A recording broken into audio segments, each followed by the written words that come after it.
I got to play. It's a guy that we both like. There's one that sold for 61 on April 27th. Damn. Free shipping. Hell yeah, man. It's not the obvious guys that win you your league. Oh, I'm on the clock. Oh, no, I got auto picked. Oh, there's one.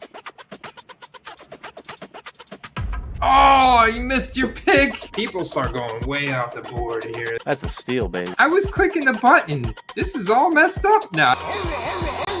How do we get so many auto picks? 2, 1. Nailed it. All right, everybody, let's dig in. We're back on the football card quest, digging into all the top NFL news correlated with the eBay sold market and eBay active market. Our goal by the end of this live stream is to snipe at least one card, buy at least one card from either eBay or ComC.com, and also put in a prop bet on UnderdogFantasy.com.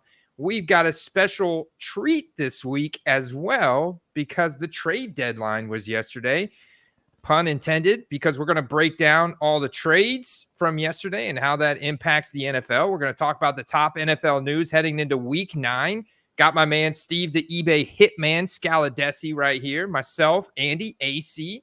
Let's dig in, baby. Steve, dude, you have an Aiden O'Connell mustache for tonight's stream. This is perfect. I put him on the thumbnail. I could have just put you on the thumbnail and said, sell now, Aiden O'Connell. Question they clearly are, turning a new leaf over there and going a different direction, pretty much just about across the board. So you got to think they get, Devontae Adams involved to keep him happy. He was kind of hoping to get traded, and they give the rookie the keys, put him in the driver's seat. So I don't know that he's that guy, but he doesn't necessarily have to be yet. He just has to be semi-competent going forward. They do at least have a halfway decent record at this point in time, but with the team they have, they should have a better record than they have now. But I think it just we'll see if this guy can do it or not. What do you think? Yeah, I'm interested to see if he can do it. He definitely showed flashes of it in the preseason, and if you look at the current card market for him, like the sold data here. A lot of other people out there think that he can do it as well, especially when you got the best wide receiver in the league. And look at this, man. The 1-of-1 sold today for Aiden O'Connell, the 1-of-1 instant. So it's just a cardboard card. And if you look at the back of it, it does have the 1-of-1 text on the back of it as this image loads up. Check that out. Right on the back, you get that cursive writing 1-of-1. It's sealed by Panini here, sold for $900, Steve, and a buy it now, marked down from $1,500. Yeah, I mean it's a gamble, but one that if he has a good week or two pays off in a big multiplier. So even a double up at that price is a big number. Yeah, and so as we go through this, we'll break down the matchups. I think the Raiders have a very favorable matchup this week. First glance, they're playing the Giants, who have just totally fallen apart. I mean, outside of maybe Kayvon Thibodeau on the defensive line, the Giants' passing defense, 28th in yards allowed per pass, about middle of the pack. Thanks to Kayvon Thibodeau on that line, but their run defense is terrible. Their offense is bottom of the league, even though Saquon Barkley had 36 carries last week, Steve. I mean, they're relying on him so much because he had Daniel Jones go down, or he was out with an injury, and Tyrod Taylor gets injured, and Danny DeVito comes in, and just kidding, right, Steve? That was Tommy DeVito comes in, but he couldn't really do anything either. So they rely on Danny DeVito with those numbers. Yeah, right. It's very small numbers for Tommy, and Saquon Barkley's it. So you literally have a broken team here, the Giants. So this is setting up very nice for the Raiders at home this upcoming week for Aiden O'Connell to actually exceed expectations. Maybe show some more of that preseason glamour that he had going. And DTR couldn't capture it, but maybe Aiden O'Connell can.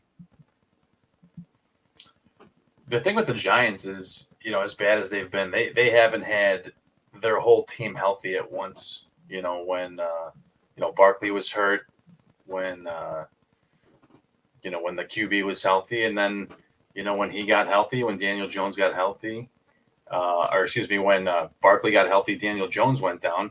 So yeah, I get it. They don't really have much on the way of the defensive end of the ball, but they've also been on the field for majority of the game. Neither of the QBs have gotten it done in his stead. Not that he had before he went down either, but I think you got everyone back this week, and I think they actually put a decent fight up. Probably even beat the Raiders, honestly. But I do want to see what the Raiders can do with this guy in there. Especially I want to see how they spread the ball around more than anything else. And Aiden O'Connell, you got to think that maybe his values could go up a little bit, and this would be huge for 2023 product because he's not a Fanatics exclusive guy. All these other guys, Will Levis popping off. I know we're going to touch on him a bit. Obviously, that's the big storyline in the hobby. This coming out of Sunday was Will Levis, 4 touchdowns, right? But he doesn't have the autographed cards from Panini that even Aiden O'Connell has, as you can see here in the gold standard, the Panini Black. You've got a couple auctions ending tonight, Steve, on stream, man.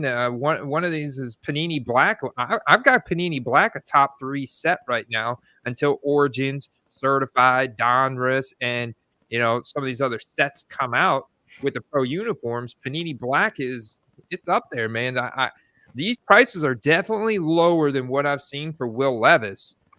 So if Aiden can go out and throw a few touchdowns and not turn the ball over and beat the Giants at home, I think you're going to see quite a nice spike from where they're at now. I mean, obviously they're popping off right now, but I think they could go up quite a bit more. Yeah, Panini Black's a cool card. Even Gold Standard's a cool card for Raiders uniforms. Black and gold on black and silver actually looks really nice. Yeah, I mean, this card, for example, the Donruss Elite base card for like an entry-level type of investment at $13, it is serial numbered out of $9.99. That's a card I feel you'll be able to easily turn around and flip for, $20 with the plain white envelope if he does pretty good this weekend. And then you have cards like, these Mosaic autos and the Panini Blacks and stuff we looked at. The Pen Pals, that's ending in a week. But the Mosaic, I saw a Mosaic Silver. Okay, here's a Mosaic for $17.99. But I also saw a Mosaic Silver that was just $10. That sold for $10. I was looking at the sold. So if you can get those for $10, we saw those getting up to $40 for Will Levis on Monday, Steve. So I got to think they've either flatlined or gone up a little bit since then, just because he is a rookie quarterback with such limited supply. It'll be interesting. I don't know. They owe Jimmy G a lot of money, and they did kind of say he's in for the foreseeable future, but you got to kind of wonder if it doesn't go well, if it's going to be a short experiment.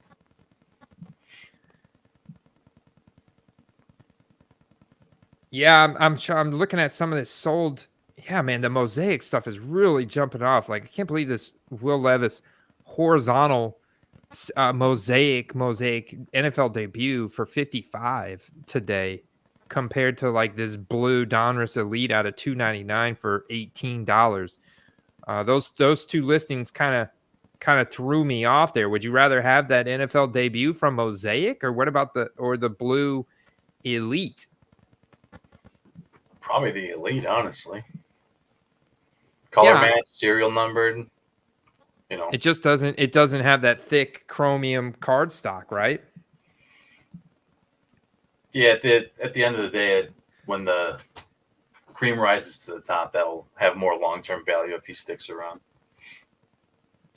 All right, Steve, let's check in with the guys in the chat before we move on. I want to go through each one of the trades. There was a lot of trades at the deadline yesterday, but it was mostly all defensive related. There was one or two offensive players traded, so those are interesting. We want to touch on all of them and how they impact, and we'll get into the Week 9 slate and our rankings and any other takeaways. We got SS here, he says Purdy is the next GOAT. Hector is fired up about the Raiders. Mr. T is just ready to go. His team's coming off a big statement win, and Seahawks are now first in the NFC West. So that's exciting, I know. Definitely not what most people thought. I mean, the Niners looked like they couldn't be stopped, and then it just goes to show you what a key offensive line injury can kind of do to the dynamic of that team. Derek, Derek, I rely on technology to assist me in sending you timely notifications of when my live streams are going, man. So, we'll work on our notification time, but I hope that you got those notifications turned on for both YouTube, Discord, and that's where you get notified, man.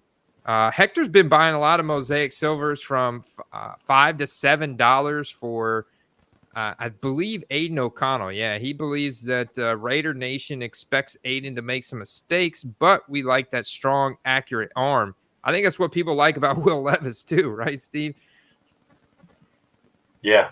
There was definitely, if you looked at some of those all but one of the Will Levis touchdowns kind of looked like home run derby, like batting practice. Like there was no defenders for several yards on those touchdowns. So Steelers are a little bit tougher, and hopefully they like playing defense this week so we can see who Will Levis really is.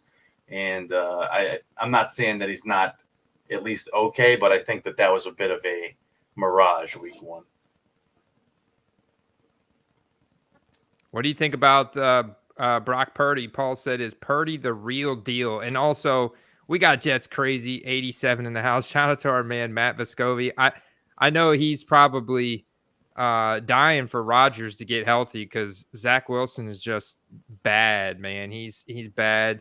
Breece Hall's been trying to put everything on his shoulders that he can there, despite a terrible offensive line. So I got to say, part of working against Zach is the offensive line there. I heard the Jets just picked up a guy that literally no one's ever heard of as an offensive lineman. So they're hurting. So are the 49ers, speaking, right? Offensive lines. Like, is Purdy the real deal? That's a tongue twister, the way Paul worded this. He's definitely not bad. I think, he just maybe overachieved. So people are freaking out a little bit. You can't put everything on him. The defense has given up a lot of points, and, he can't do it all on his own. He does need some help from the defense, but losing their left tackle, pretty much the only good lineman they have, realistically, you're seeing how important that position is for a quarterback, and having how much time to throw the ball versus not. Yeah, people want to know, man, because the Purdy's cards have gone down a lot from where their peak was just 3 to 4 weeks ago. That base mosaic, $5. Green horizontal patch, no auto card out of 5 for $220. Base Donruss rated rookie, $4 now. Here's a lot of 5 base mosaics for $35, and that surely would have gone for $100 bill, a few weeks ago. So you can see his market still up a lot from where it was before the season, right? Base Prism still going for $21, but that was under 10 before the season. And it got up to over $40 raw just a few weeks ago. So it's like, should we buy in? I think yes. I think I would definitely buy a base Prism Brock Purdy for 20 or under. When you look at where the 2020 guys are going, and even though this is 2022, Brock Purdy's got a lot fewer cards, so I'm okay with it. Here's the thing: is if you look at every week, we look at a lot of opportunities and spots in the market that are not correct with where they should be, or guys that we want to get ahead of before their values spike. There was not really an entry point for Purdy ever, right? Because he got hot before his cards even got printed.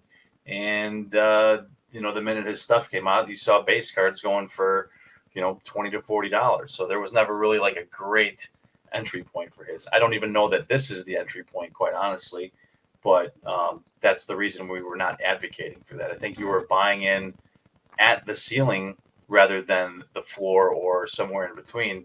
So, I mean, another loss or two, we're just kind of looking at price correction, Andy. I don't think that he's tanking and that everyone's selling, but you're looking at a price correction, kind of like you saw with the sports card market in general, in the last year and a half after the massive spike during the COVID lockdown. So they're not going to go to the floor unless, he goes to the floor, but that doesn't seem realistic. Look for some good buys. There's going to be some people that are panic selling and, don't panic buy necessarily. There'll be deals in the next few weeks. Yeah, you'll gladly take it, right? I'll take that off your hands for you. Half 50% offer, what they're asking. Yeah, and another guy that you're seeing the same thing with is Fields, who, before the hand injury had a QB1 fantasy week and a QB2 fantasy week, and then got hurt. And now you're seeing stuff sell at like 30 to 60% of what it did just a few weeks ago. To me, that's a massive freak out for no reason. That's a big ball drop if you're holding his cards. I think maybe people thought that Badgin's going to come in and save the day, and then he was toast. But guess what? That's not the case. That's not the case. As soon as Fields comes back, I think you'll see, kind of what the reason that kept him around, and you'll see him pop off a couple more times this year.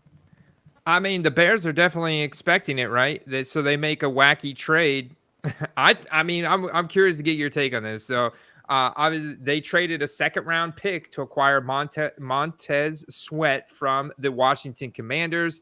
Chicago's edge defenders have a 14.3 pass rush win rate in 2023 that ranks 31st in the NFL. Certainly one of the worst defensive lines in the league there in Chicago. You would think if a team is rebuilding, maybe they shouldn't spend a second-round pick on an edge rusher. What's your take on this? Some people think edge rushers are a valuable, rare commodity that don't hit the market often. Other people think that they hit the market every year, and there's going to be a big free agency and pool in the draft. So this is a pretty interesting trade from the Bears. Not what I was expecting. I actually don't hate it.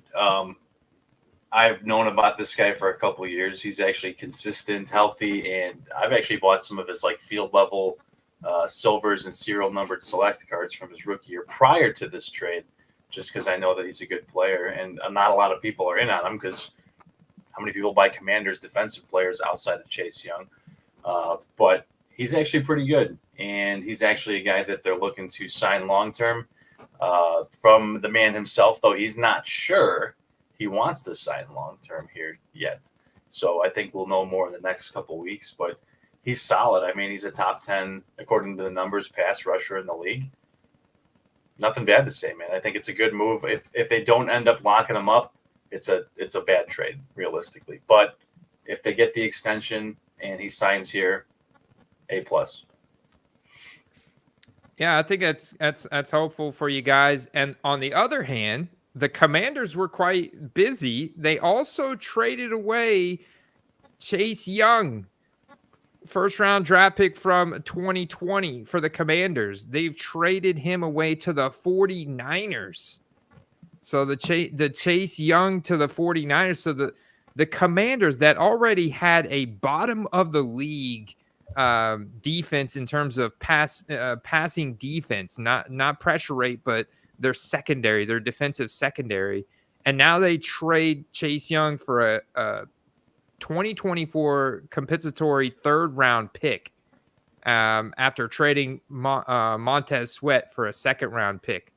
So now you look at the Commanders, and the offense isn't bad. Like Sam Howell's slinging it. You got good weapons. They're putting up points. They put up 33 points against the Eagles this past week.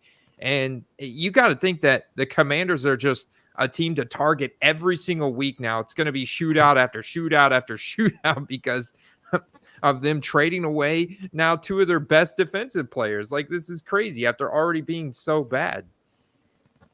They were already, hurting in the secondary, and now basically losing their two best pass rushers, that only puts that much more of a burden on the secondary. So if you look at it from a positive, if you have any skill position guys on Washington, they're just going to see that many more opportunities as the defense will be, giving up more points, thus requiring them to throw more.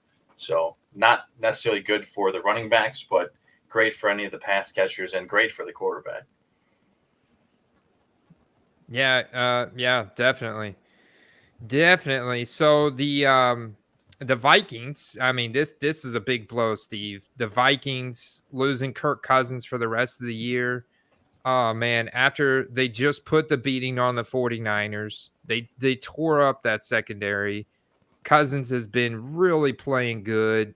We're just starting to talk about how the Vikings are in a good spot, even with Justin Jefferson recovering from a hamstring. And the news has been positive on that in terms of him coming back sooner rather than later. And now Kirk Cousins got the Achilles tear like Rodgers and done for the season. So they pick up Josh Dobbs from the Arizona Cardinals as Kyler Murray is getting ready to come back because Jaron Hall, the fifth round rookie from BYU, was much like Tommy DeVito in New York, not going to help them win games. So what do you think about the Josh Dobbs pickup? What's the fallout on the Kirk Cousins Achilles tear? He also hits the free agency market after this season. So that is a big thing in of itself because Kirk Cousins hits the free agency. Now, this either really hurt his prospect of going somewhere else, like to a better team with a better, situation, or this helps him stay in Minnesota because they can get him at a better deal and lock him in. Maybe they want to just stick with him long term now. I think with how fast it looks like Rodgers is going to come back, it may not even play a factor, especially if Rodgers does well. So aside from that, though, Dobbs, I mean, there was maybe only a handful of better guys that they could have went out and got, although the asking price maybe just wasn't a match for a one-year rental. So hard to say, but, Dobbs did okay. He did get benched this past week, which is why he got traded. So, but he did okay with, what they had there, but he's got a lot more weapons here. Not saying he'll be great, but he may be adequate to maybe make a run. It doesn't look like the Lions are going to let off anytime soon, but I think that they might try to play for, something in the wild card range. Yeah, they're definitely playing for something in that wild card range. You think about the next team I want to talk about is the Lions in the NFC North. The Vikings are still in contention with them. Obviously, the Green Bay Packers have fallen off the rails. Much like the Chicago Bears, they've dealt with a variety of different things, and you could say coaching this hurt, this and stuff, and it's one thing after another to where they're pretty much looking at it's a lost season, But I get it. Most of these teams don't view it that way. If you ask them, it's just 1 week at a time, 1 week at a time, one play at a time, just trying to get better. So the Lions trade for Donovan Peoples-Jones from the Cleveland Browns as the Browns have a very deep wide receiver room, including rookie Cedric Tillman, which some people thought was the better Tennessee wide receiver over Jalen Hyatt. I saw Jalen Hyatt mentioned in the comment section earlier, except Cedric Tillman got injured more, but he's healthy now. They have Elijah Moore. They got Amari Cooper. You got David Njoku.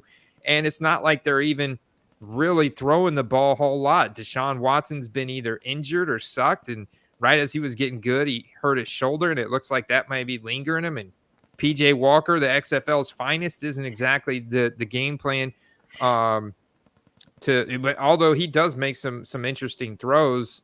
And so anyways, long story short, Donovan Peoples-Jones goes to the Detroit Lions for a 6th round pick. And I kind of like this because Jameson Williams stinks, Steve. He stinks, man. I don't think he's good at catching the ball, especially not in traffic. I think Jameson Williams is a bust, man. I think DPJ can come into this offense and be be the next man up outside of Amon-Ra St. Brown and Sam Laporta, especially with 99 percentile burst. Yeah, there's two elements that you can look at here. That's one of them. That's definitely the one on the surface you'd look at. He's a field stretcher type that they may look at Jameson as inadequate, or he's played inadequate, or he's not quite ready for a big enough role, and that's why they made the move. Or you can look at it as possibly a depth play. After that fumble week one, Marvin Jones just kind of got phased out of the game plan entirely and actually had to step away from the team, and they cut him. So they definitely have some depth to fill at the position. So maybe it's actually both of those things, honestly. Well, DPJ, like I mentioned, he does have a 99 percentile burst score, so very fast 3-cone. You like that explosiveness. He's a big, tall, physical wide receiver, and he can get downfield. The other thing to note here, Steve, he's from the Detroit area and played football at Michigan. So geographically speaking, this is a good fit. I think this guy can assert him. I mean, this is a much shallower room for him with an opportunity for him to kind of assert himself as depth, next to the Sun God. You can never be mad about more weapons. And I saw Hector's, or who's saying in the chat? Oh, Hector is saying Lions not competing with the division. I agree. Competing with the Niners and Eagles now. If you saw that Raiders game, Andy, they were pretty much just not doing what other teams are doing, continuing to run the score up. They just kind of were playing with their food and like calling draws like every play and just running it up the middle. I've never seen so many runs, from the Lions. They usually have a little bit more of a pass-heavy attack, and this only makes them a bit better. So I want to see some more shootout type games against some better opponents. But I like it. I think it's a good pickup, and he can definitely have a role, especially if somebody got hurt. He would basically be the top wideout. Yeah, very good point. And then you got Jahmyr Gibbs, who had, like you mentioned, had a career night, man. A career night, 33 fantasy points, 152 yards on almost 6 yards per carry, including a 27-yard long run. And you got to wonder if Jahmyr Gibbs' role is going to continue to grow to the point where David Montgomery comes back. What's that new role going to look like now that Jahmyr Gibbs is really settled in? They're like, wow, man, this guy's really good. I know that, or I feel that David Montgomery is going to step back into at least a 50% workload. Steve, what do you feel about David Montgomery's role once he gets healthy? I think he still has the lion's share of the work. Not to say that, we didn't see anything great this past week, but they had a cake matchup against the Raiders, and they exploited it to the max. And I think in the long run, I wouldn't expect them to run Gibbs into the ground unnecessarily. And they paid Montgomery what they paid him for a reason. And I think he still gets the majority of the work. He'll probably most likely get the goal line work too. And, cede a lot of the receiving work to Gibbs. Maybe not all, but more of it. I think he's earned it with this past week. But I'd say low 60-40 and 75-25 on the high. Okay. Yeah, that's pretty fair. I mean, I've definitely seen some cards go up for Gibbs, but being as a skill position player, not near to the extent of someone like Will Levis, especially stepping out in the first game, Gibbs is definitely lagging behind that a little bit. But obviously there's a big gap between running backs, wide receivers, typical rookie card values, and that of quarterbacks, especially rookie quarterbacks that step in like that. So, he's a lot closer than to Aiden O'Connell and Bijan type of range, and than he is Will Levis, I should say. Gibbs is interesting, and I think that the good time to buy him might be after Montgomery comes back because you have a bye next week. So a little hype will die down. And then if Montgomery gets most of the work again the following week, you'll have 2 weeks of like net negative hype on him, making for a good buy opportunity. So a couple other trades. I mean, those were really the big ones. The Titans, and this happened a little bit earlier on. They traded one of their best safeties, Kevin Byard, to the Philadelphia Eagles. So that was a good trade for the Eagles and potentially more shootouts for the Titans. So this could be equal good stuff for Will Levis there, Steve. Yeah, I mean, we talk about how teams come out of or players come out of the woodwork and surprise people, and that's causes massive spikes in their value. I think that's kind of what you had with Levis, how people were buying him, in the college uniform stuff, thinking he'd be automatic first round pick. Then he slid, and his prices slid too, and then he didn't get the starting job, and they continued to slide even in the pro stuff. So I think you're seeing like maybe an over adjustment in the price. I'd be a bit weary about buying any of his stuff right now. I think there'll be some good opportunities after you see a couple games to decide if that's even a guy you want to get into.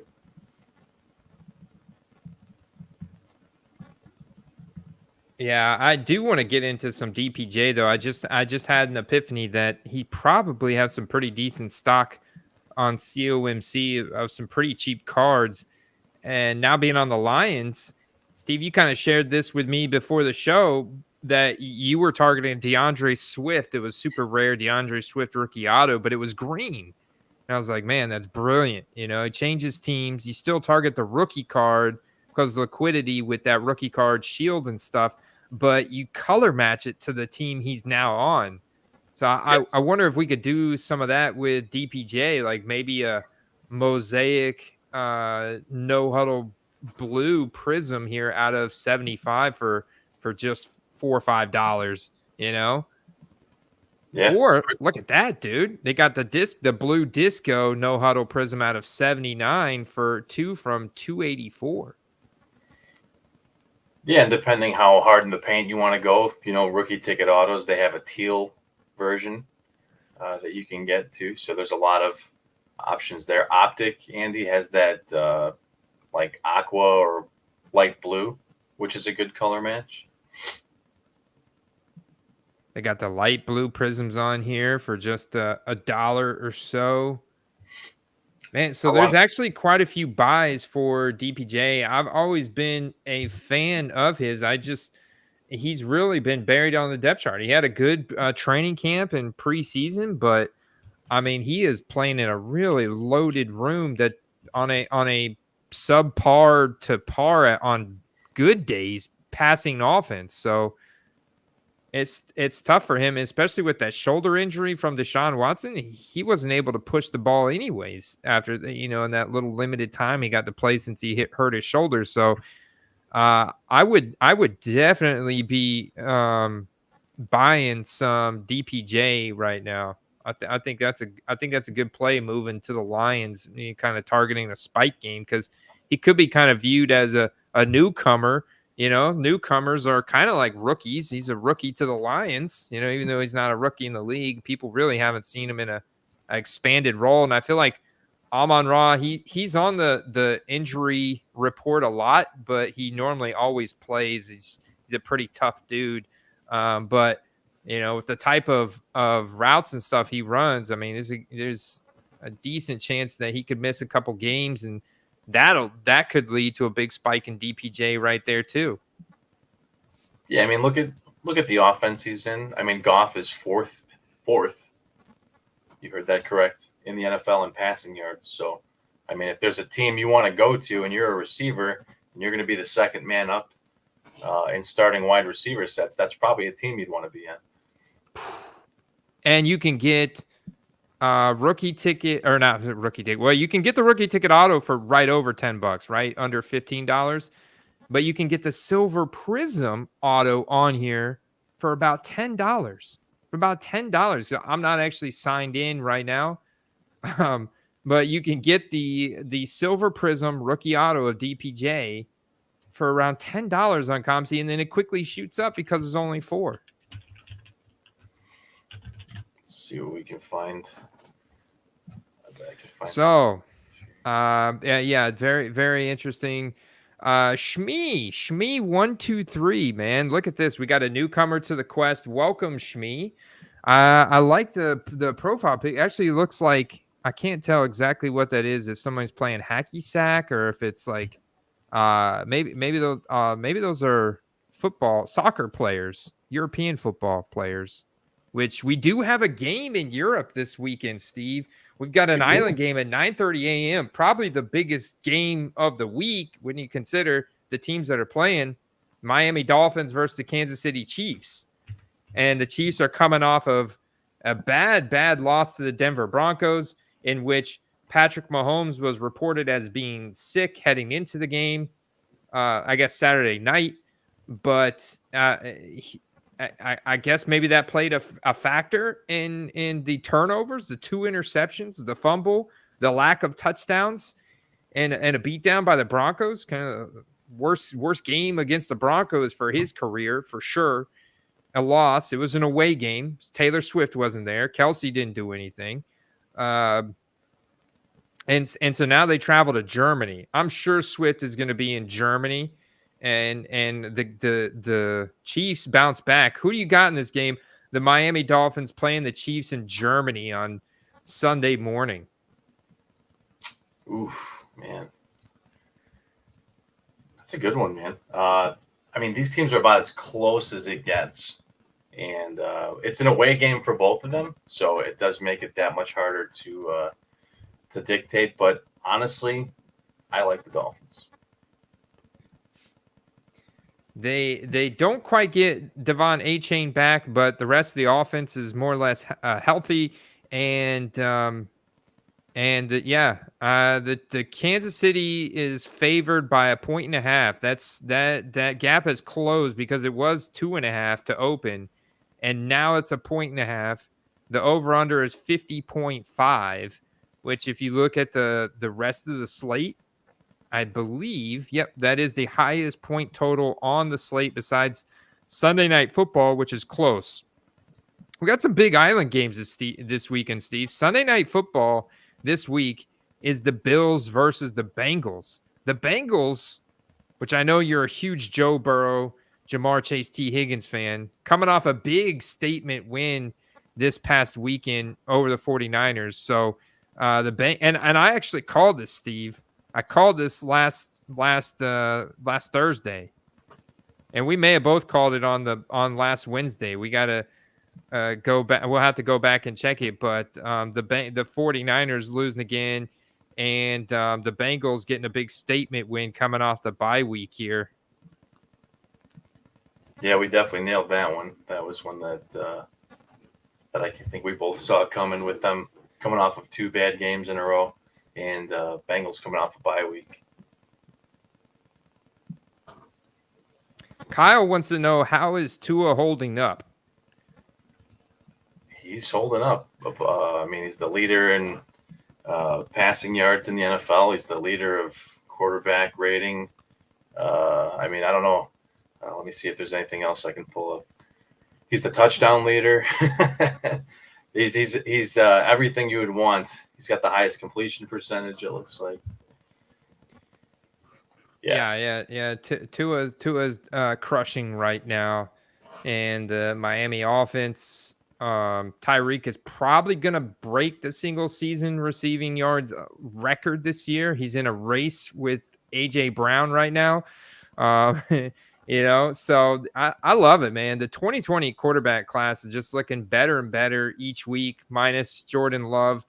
But you look at Tua's market, I've got it backed out to a 180-day trend. He took a little dip there because he was, like we talked about, Steve, the first 3 weeks were so important, and he smashed. They won the first 3 weeks, but then they get to that 4th week.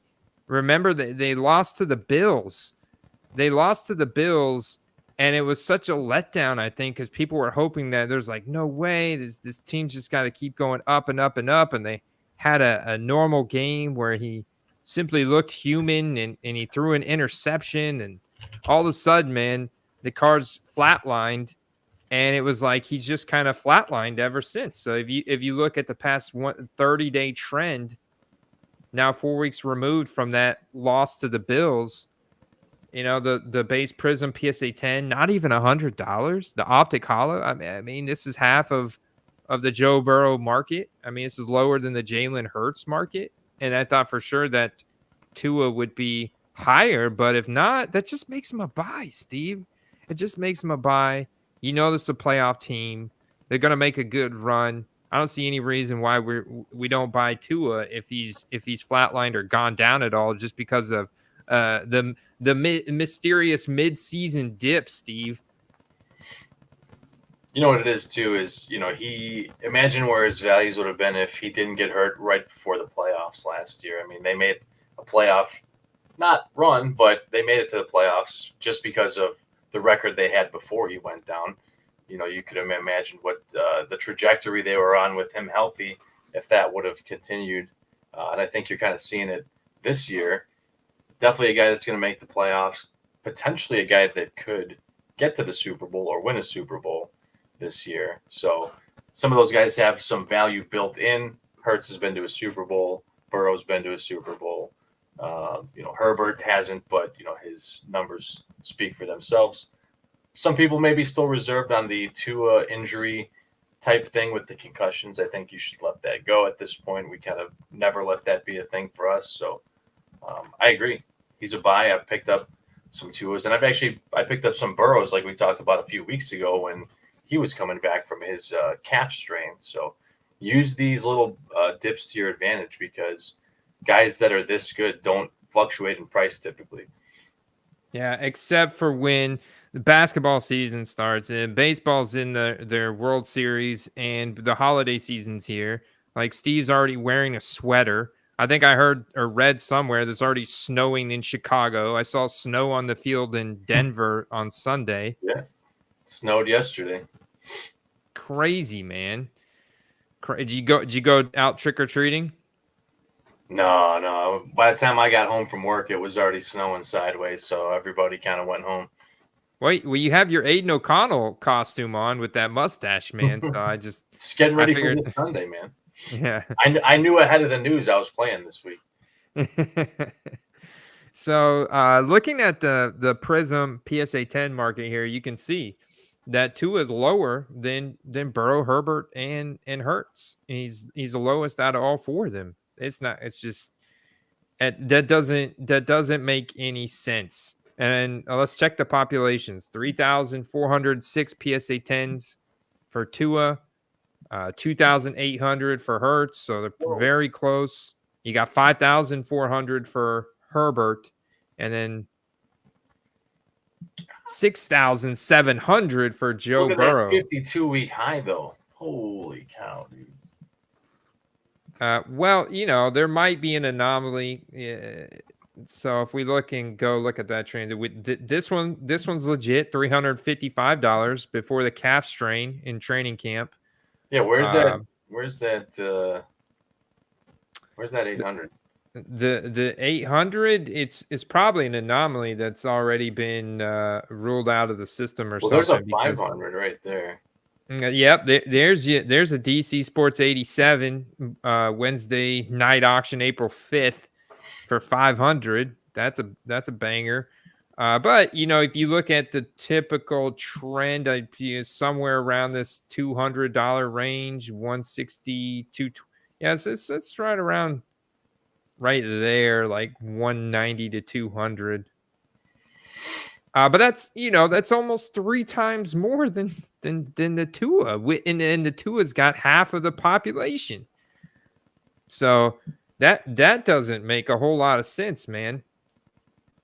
Damn, those are going for $40-$50. I mean, I saw some 40s and 30s somewhere in that mix too. I mean, that's a hell of a buy. I mean, there's no doubt about it that his stuff hasn't seen the high yet. It hasn't come anywhere close to its capabilities. No. There's still people that have reservations for whatever reason. I mean, here's the funny part to me, Andy. he's clearly got the tools, right? He's got the weapons, and I've seen people talking about today, AJ Brown maybe being the league MVP and yada yada yada. Don't get me wrong, he's having a phenomenal season, but he's still not having the season that Tyreek Hill's having, right? But we're talking about the Eagles because it's the Eagles and not the Dolphins. So, well, the Eagles have been to a bowl game. So I think that's the big difference. The people are wondering, are these Dolphins for real? Like out of the AFC, can they really make it deep in the playoffs? And I think that's where people are saying there's a lot more people in the hobby that are drawing the line saying, no, the AFC is too deep. You got too many other really good teams. Like look at their own division with the Bills and the Jets. Like can they, when push comes to shove, can they get past the Bills or the Jets? And they just got beat by the Bills. Certainly they'll get past the Jets right now, but with Rodgers back, maybe it's, then you got more question marks. And so I think that people are going to be very reactionary to Tua because there's also that injury concern there as well. So I think once Tua makes a deep playoff run, you're going to see his cards go up a lot. Like he's definitely a plus EV. The expected value in return for Tua is high. So he makes one of the better plays because it's not even like Justin Fields where, you're hoping he comes back and gets back to that top 10 form and he can lead the Bears to some wins and this and that, that may be kind of a, that could kind of be like a long shot at this point potentially, but Tua with this team and the system he's in, you gotta think that they're gonna make a run this year, a really good one. I mean, I think I would be disappointed. I think a lot of people would be disappointed or kind of surprised if they didn't. Just think back to the Tyreek Hill trade to Miami, and you think about everyone posting these clips from camp and like, oh, look at Tua, he's underthrowing, and look at there's always been this like level of doubt for whatever reason that he is good or that he's great. I mean, there's no doubt he's great. He's absolutely great. But clearly people are not valuing him as great yet. So I think that I agree. I mean, I've bought some Tuas recently. I don't have rookie ticket auto pockets right now, but I've bought some, colored optics. I've bought some PSA 10 base optics, stuff like that. Stuff that's going to see a high fluctuation if they make to the playoffs and will have a very high demand. So that's the play. I like it. That's one of the guys I'm definitely buying. You ever buy anything from Hoodies Consignment? Yeah. Or Hoodies Collectibles? A lot, actually. They're reputable. They're reputable. Yeah. One of the things I'm putting together, Steve, behind the scenes in our Discord server, if you guys want to get access to like this Keep 'em web app where we look at all the graded football cards, or our Discord server, or all the backstage content, like the set rankings that we're putting together. And we're putting together consignment rankings where I'm cultivating a list of from eBay of the good consignment houses because I think it's important to have those in your back pocket and know when they end their auctions on a weekly basis. And I think it's a really good way to combine shipping and get better deals because if there's a consignment out there that's constantly getting people submitting stuff to them without considering, when to really sell this card to maximize the profit and everything like we do, then they're just going to send it into auction and we as the buyer can capitalize and buy that card at the right time for even lower, like this Optic Hollow here for Tua. What would be your max bid on this, Steve? I mean, I actually don't know specifically what the Tuas are going for. I know the Burrows go for, I don't know, upper 100s, I think. I think that they're probably going for like half of that. They're probably going for 80 to 100 if I had to guess. So I try to get it for like 70. So what do you got on the 9s and 8s, and that'll give us a good idea. Yeah. So okay, the Burrow 9 is going for a 125. The Herbert 9 Optic Hollow is going for average of 115, but a new trend right now of 90. That's an interesting little dip there. The Jalen Hurts, an average of 75 right now, a new trend of 63. So he had some little dips there. And then the Tua, an average of 65, holding strong at 65. Yeah, maybe 55 is a good price. Yeah, and you can see that the nine's kind of bounced around to where, yeah, it did have that spike at the beginning of the season to 90.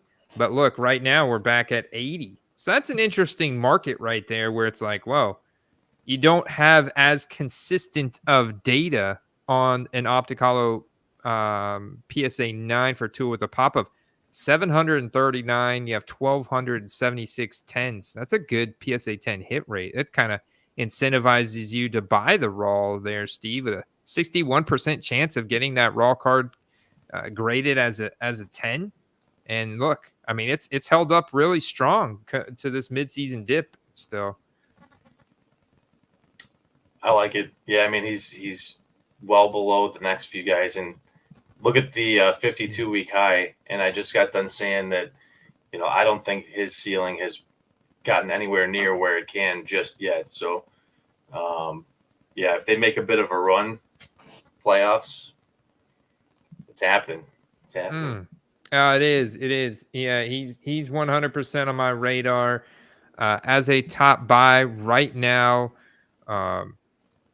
Rankings, guys, check out nooffseason.com/football card quest.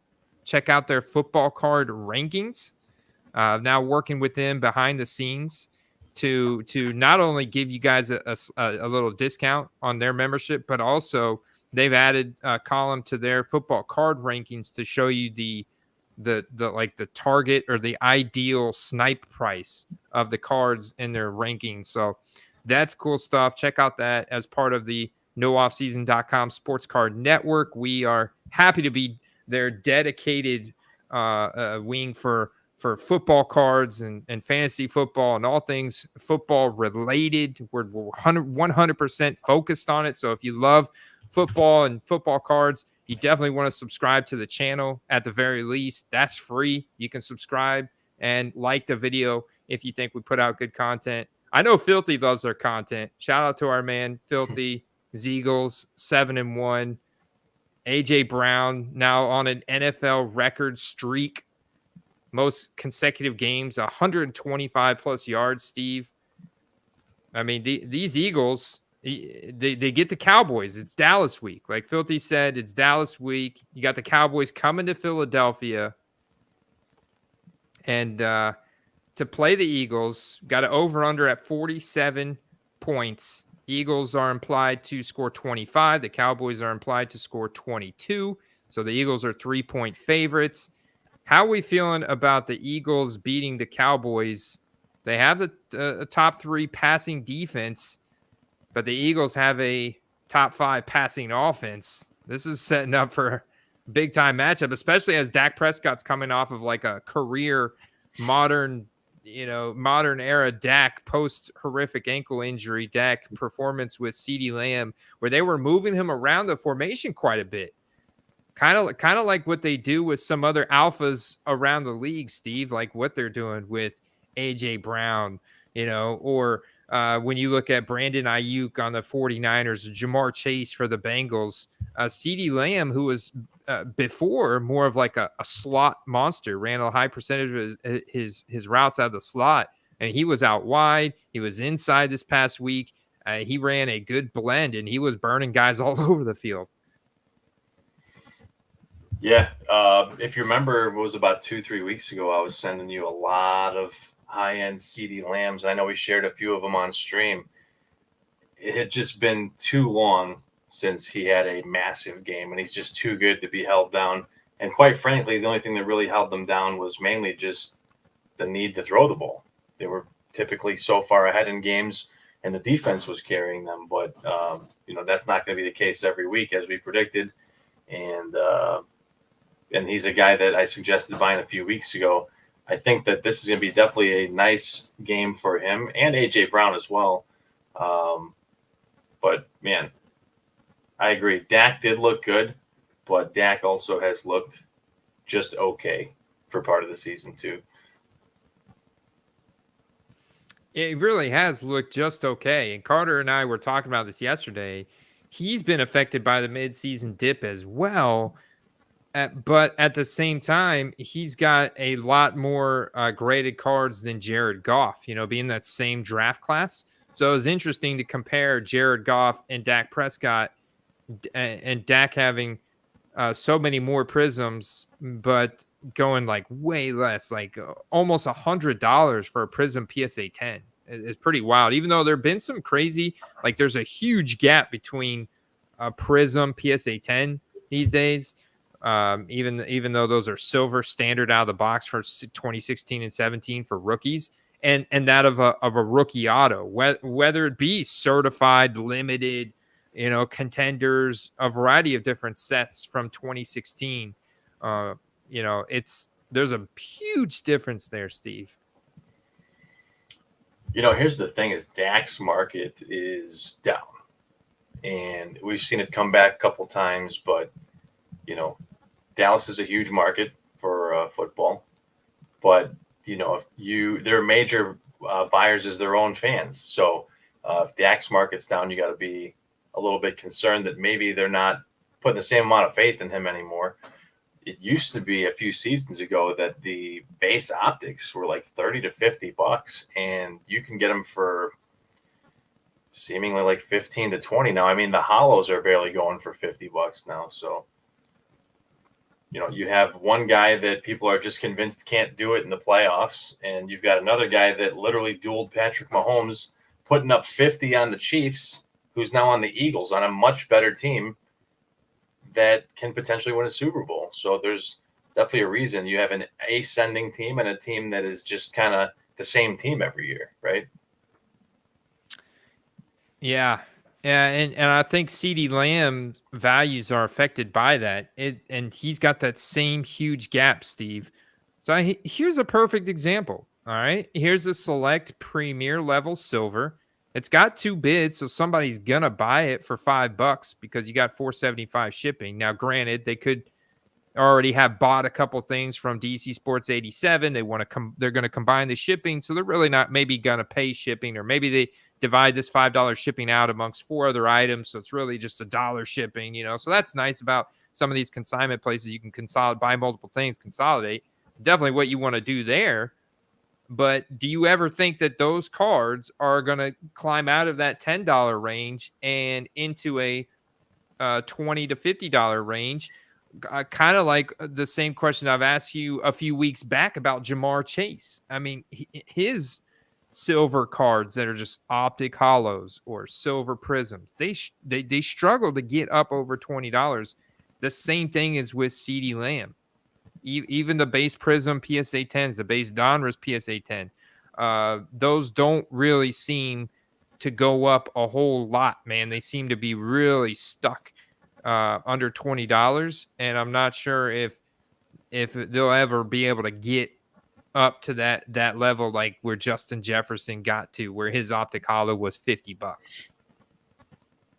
I think a lot of it is just volume. And if CeeDee Lamb has more games like he had this past week, he should have no problem getting to that same price point. But, Justin Jefferson, look at the amount of receptions and highlight reel catches, because he just has more opportunities, simply because their defense is not that good, or it doesn't play nearly as good as Dallas's does. So, if Lamb gets, 6 targets and 60 yards and a touchdown, and he does it every week, he's probably a top 5 receiver, but that's not putting him on people's radars as off the charts elite, making people go out and buy him, right? Even though on paper it would be appropriate.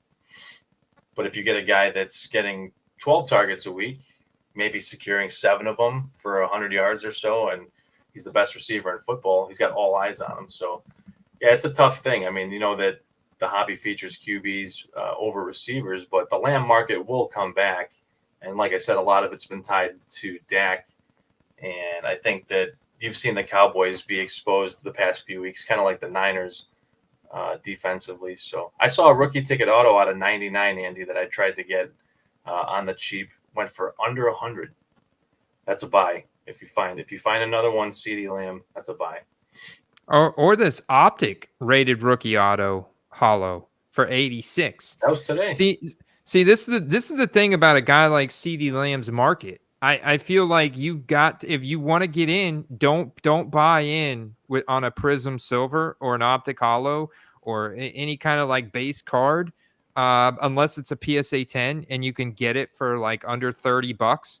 I would say $30 to $40, Steve. Like top in, and that's on the silver. I would actually pony up and take $100. I would much rather take $100 and get a rookie auto card of CeeDee Lamb that's potentially serial numbered with the same silver prism finish, just because, I mean, look at the disparity there, man. I just don't see this card getting out of that under $20 to $10 range, but this card I could see getting up to that $100 to $150 range. And so the same amount of legwork, I don't really see the risk being more. I see it as just the optimal play. I like that, though. I like that. Yeah, like that's if you can get an Optic Hollow PSA 10 for 50 or under, I feel like that's a good deal. But let's go pull up the CeeDee Lamb historical data on I was what. just about to ask. I actually want to see that because I have a feeling that, you know, up until this past week, it was probably down quite a bit. It's just for whatever reason, whenever I look at the CeeDee Lamb market, it's just you want to compare it to Justin Jefferson, but you really can't because he's just at a whole nother level. Highlighted, Andy. You're right. I am on the nines. So there we go. So Justin Jefferson Optic Hollow at a current 167 PSA 10, 185. And this was a buy now 2 days ago as he's injured and his quarterback, tears his Achilles. And he's still selling for 185. That was before the Monday night game, but still 185. All right. There was probably an auction. Yeah. That's a hollow too. It says hollow on the label there. So that was a snipe. You might want to go look up Cole.Lecter15. That was a snipe right there for 125. But the pop is 520 on his PSA 10s. And now let's go pull up the CeeDee Lamb here. PSA 10s, $50. $51, Steve. $51. 52-week low, 29 to 52-week high, 102. Low pop too. So look back in the summer. Like, explain this to me. Look back in the summer before the season. You do have some solid transactions of that card. 96, 99, 91, and September 19th, $89 buy it now. When we came all the way down to $29, like shout out to whoever sniped this one on October 22nd, man. That's a comp for you. That is a steal. You know, the guy probably had single tear rolling down his cheek as he dropped that off at the post office. And here's another one sold by Dylan Patriots Cards at Monday, October 23rd at 9:20 p.m. $36. Like, bam, another great one for the buyer. There's a DC Sports 87 rare Wednesday night auction last week, $40, Steve. And then he goes and has the big game. And okay, we get one Sunday night that goes to $51, and I think we got one here. No, that was the one we were looking at, $51. So yeah, and like you said, it's got a few hundred, about half the pop count of the Justin Jefferson. What's the data on the ever so popular rookie ticket? All right, let's see. Panini Contenders. Let's do Panini Contenders. See what we got here. It's got a few serial numbered cards. There's the base one. Not a high pop count, man. 34 10s, 12 9s, 1 8. That even really been graded that much, but I'll tell you what, people, because of the small sample size, you've got a 70% PSA 10 hit rate. That's good. And my initial reaction is like, wow, that's good, man, for contenders. Let's check on Justin Jefferson. He's only got 25. Am I on the? Do we need to pull the data in with it? Well, yeah, we got to. That is not very many Justin Jefferson rookie ticket autos graded. I wonder if there's more. No, there's only 7 of the short print variation. So let's look at. Maybe more people are grading the Optic contenders. Let's see. Which I guess makes sense because it does make sense because there's that thicker chrome card stock. It's got historically better gem rate. People pay some buku money for the Justin Jefferson. There's only a population of 5, Steve. 5 PSA 10s. This is the base Optic rookie ticket auto Justin Jefferson. dang. You get a PSA 10 on that sucker, you're looking at $1,000 card. May, October still $750. October 29th still $700. Hey, all right. Since we're not having a lot of data come up, I'll ask a question and tell me what you think. We'll take Jefferson out of the equation. But you talked about Dak, you talked about Goff, and I know that you guys talked about it on the show the other night about, which guy's better, and there was a chat had a big say on, who they thought was better, and it seemed like it was mostly Goff.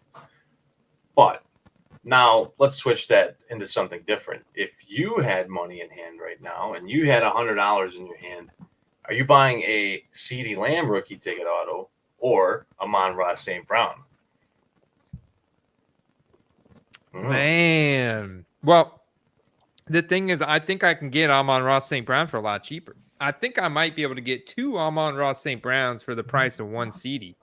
I think they're like around $80, although I've seen a couple sneak under. But I'm gonna have to snipe. Now, I have yet to buy a good Sun God rookie card because I am like being very picky.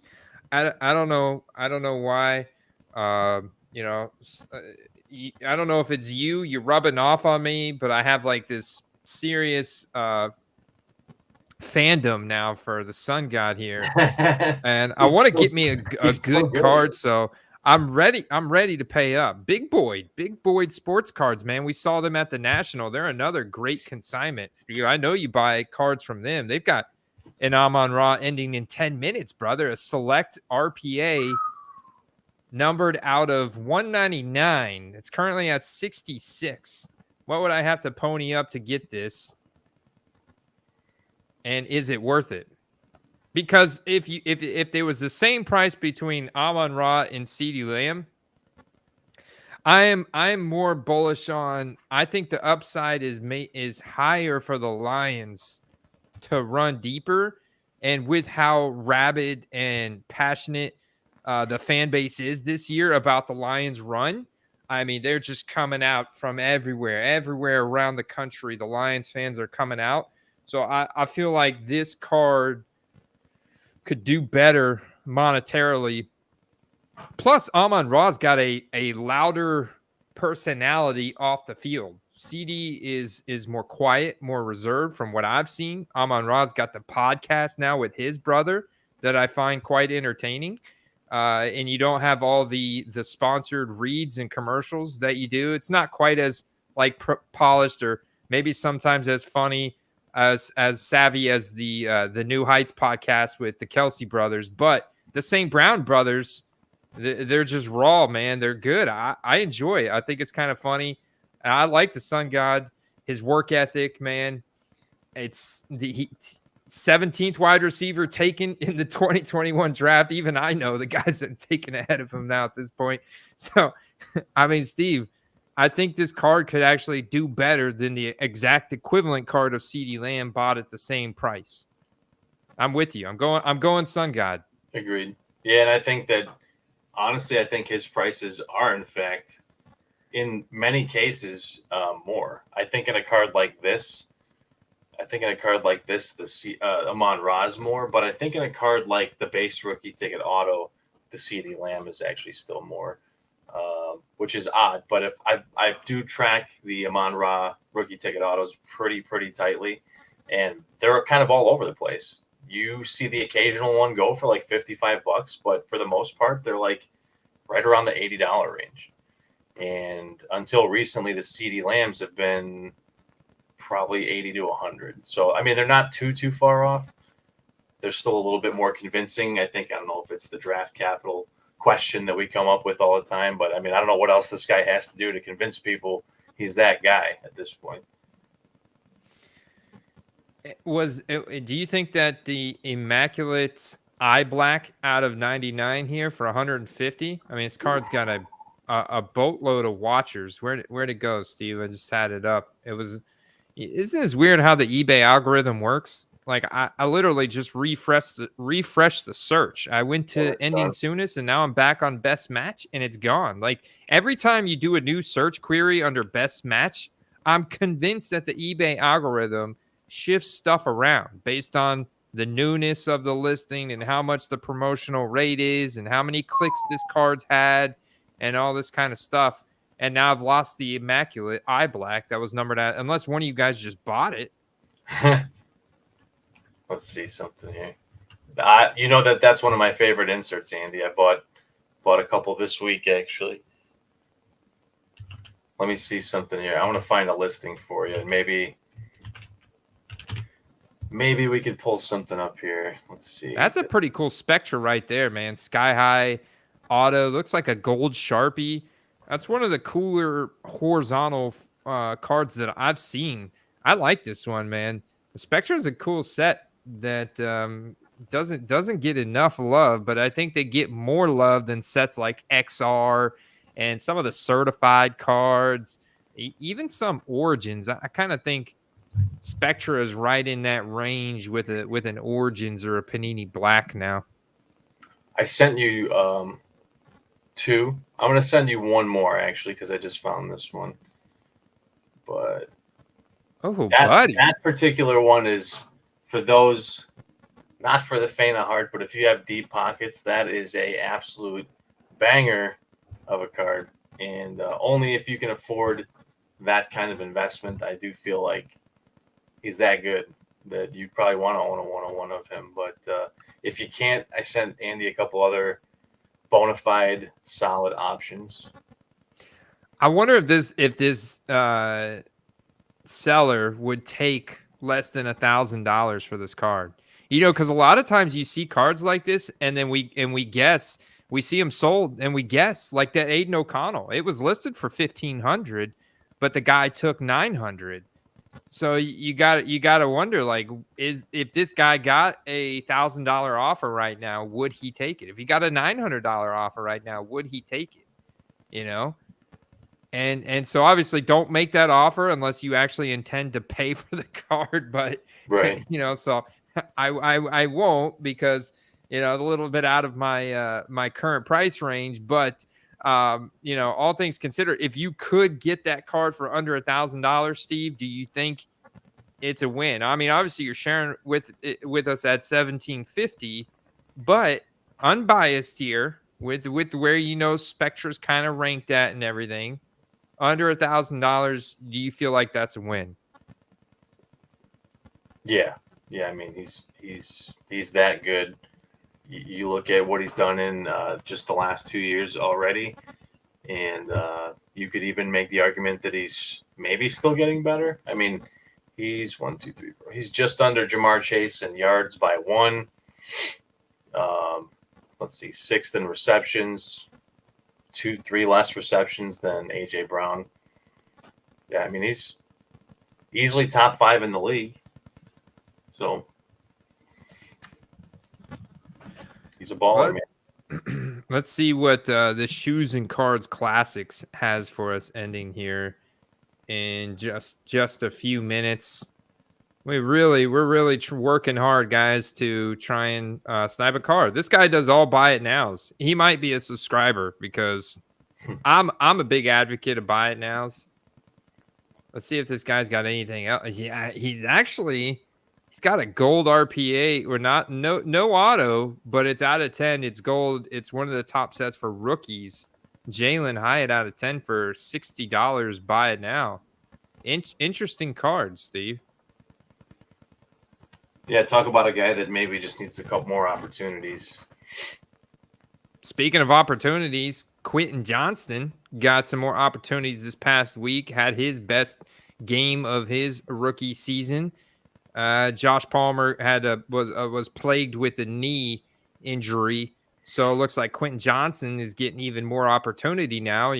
Mike Williams done, and Josh Palmer getting banged up. So, I'm not sure if anybody's going to buy a gold standard out of 49 horizontal formatted RPA for $185. I think that's twice as much as what I would pay for. I'd be looking to pay for that around 60, 70, Steve. Yeah, no, that's a bit high. He hasn't done anything to warrant those kind of prices. Man, look at this 2023 gold standard Tony Pollard out of 25. Fortunately, I can't go that high for a veteran card either. But Tony Pollard, man, he should be hitting a dip right now. Talking about Cowboys and Cowboy Week. Tony Pollard not being utilized like he was last year in the passing game. That's a big that's a big factor. They're not targeting him out wide in the passing game like he was last year. He's taken primarily just carries, and then they're throwing all their passes to their wideouts or that little speedster Turpin. I think is Robert Turpin, something Turpin. So yeah, they're not using Tony Pollard the same, and so that's a Mike McCarthy thing. You hate to see it for the people that drafted Tony Pollard the second round of fantasy drafts. He definitely paid in a lot higher for Tony Pollard rookie autos before the season as they are now. And Travis Etienne has been the opposite. Travis Etienne is what we hoped Tony Pollard would be this year. Travis Etienne has been absolutely smashing everybody, and he has turned into a league winner. I have Travis Etienne on bye week this week, Steve, and I was like, oh no, man, I can't go on bye week. Can't go on bye week, Jacksonville. You guys, Travis Etienne's been giving me so many fantasy points. I can't even. What is it? 10:30 at night, guy. I'm one beer in, man. I can't even keep my name straight anymore. I get them all mixed up. But Travis Etienne and the Jacksonville freaking Jaguars are going on bye week this week, and I've got no Etienne, so maybe it's a good week to snipe his cards because he's probably in that same bucket where 2021 product, and you really want to focus on the more rare tier, those rookie autos and serial numbered cards and case hits, or if they are more common, PSA 10s. And so the bye week to me, Steve, is like the perfect time to tackle as this guy. What's your top 10 running back ranking, Steve? I bet you Travis Etienne is like number one, top three. I'm guessing Travis Etienne top three because I haven't looked this week. Right. So let's see here. So in Yahoo scoring, top 10 running backs, you got McCaffrey at 1, Etienne at 2. And if you have both of those guys, you're not only lucky, but unfortunately they're both on bye this week. Mostert at 3, Zach Moss at 4. Who would have seen that come? Kenneth Walker at 5, Kyron Williams 6, DeAndre Swift 7, somehow Devon Achane 8, Derrick Henry 9, Bijan at 10. Or excuse me, Brian Robinson at 10. Bijan Robinson's actually at 13. Yeah, and he's back to his normal workload this week. No more headaches. Steve, what do you think about the Desmond Ridder benching? Do you really think that he had some kind of concussion and then tested fine and then came back to the sideline with the hat on, good to go back in, but they still kept Heineke out there? I mean, I think Arthur Smith, the comments he made the previous week, I mean, just some cryptic, weird comments about the people's fantasy leagues and stuff like that. I don't know if Arthur Smith is he's a good coach or he's a bad coach, and he's just like making crap up every week for no reason when he could just say, I'm benching this player, like almost like he's trying to save face for Ridder or something, and maybe public perception, but he wants Heineke in there. If you want Heineke in there, put him in there. I think a lot of Falcons fans have been saying all season long, put Heineke in there. This guy is a proven competitor that can win some games for you. Desmond Ridder's looked frail. He's looked weak with the ball. The turnovers have been rampant. Put Heineke in there. You know Ridder's not your guy. Like, the Falcons need to go one way or another, or they're going to be stuck in mediocrity, man. He had a couple okay games, but, the last 2 games he played, 3 turnovers followed by 3 turnovers. It's just not going to do it in this league. So I think this is kind of sending them a message, and they'll probably see what they have in Heineke, but, unless he makes some kind of late career resurgence, maybe he has a couple good games like we've seen in the past, but Heineke's not most likely the long-term solution there, and maybe Ritter's not either, but, most likely I think that this is just kind of like a punishment. You see that with running backs all the time when they turn over the ball too.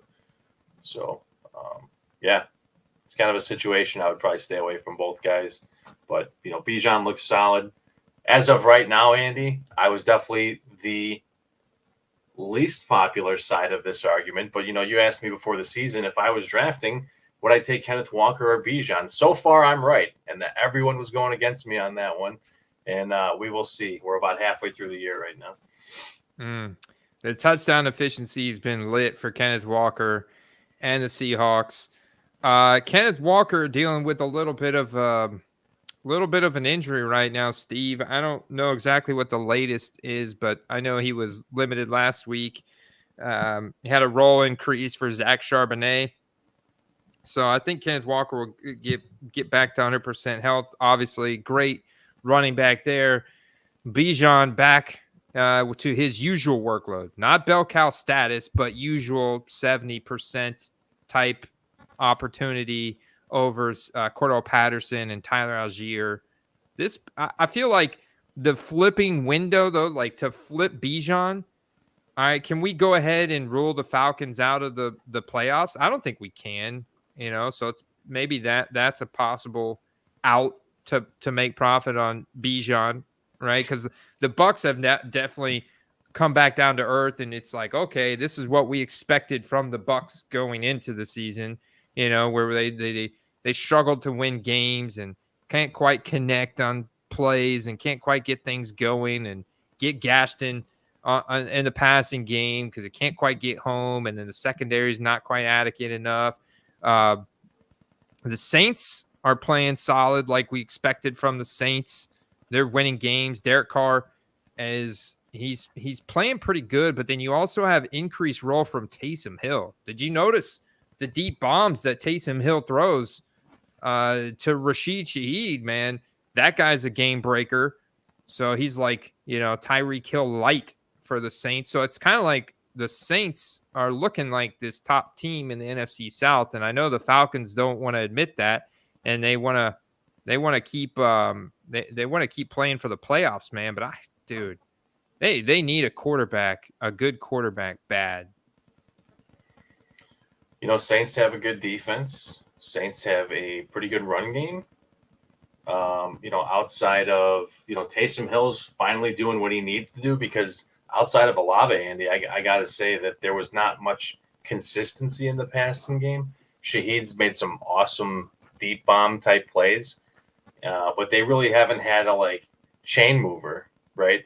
They don't have a guy that can get a lot of first downs for them, and you can't just only score on long plays. Those are great to mix in, but that's not how you can play an entire game. And they've just kind of maybe have started to put a little formula together to make this offense competent. And I actually think that they're looking pretty good. And I know you were a bit down on Derek Carr's arm strength, but he's been chucking it down the field, man. He's looking better. He's probably over that shoulder injury, I think. Yeah, the shoulder's getting healthy. I think you've seen Michael Thomas definitely turn to dust. Though, I mean, that's one big takeaway I've got.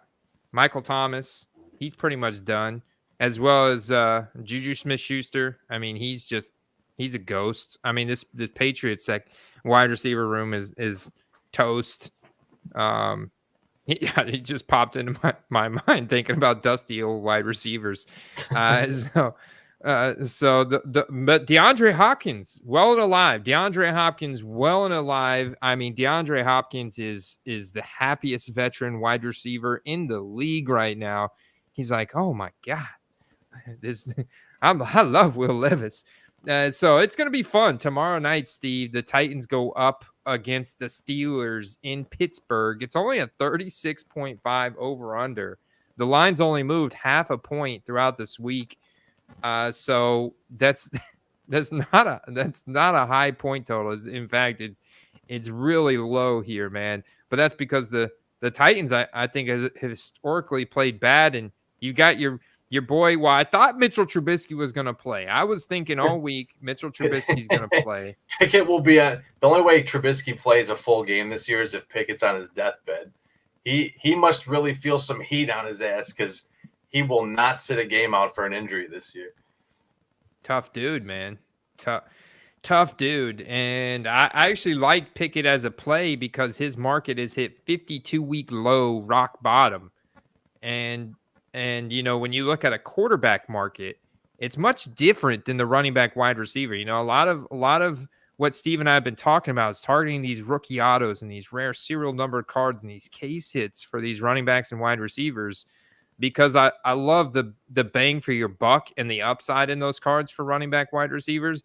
But when you go and the same legwork that you put in, you can make $50 from a card instead of, $5 to $10.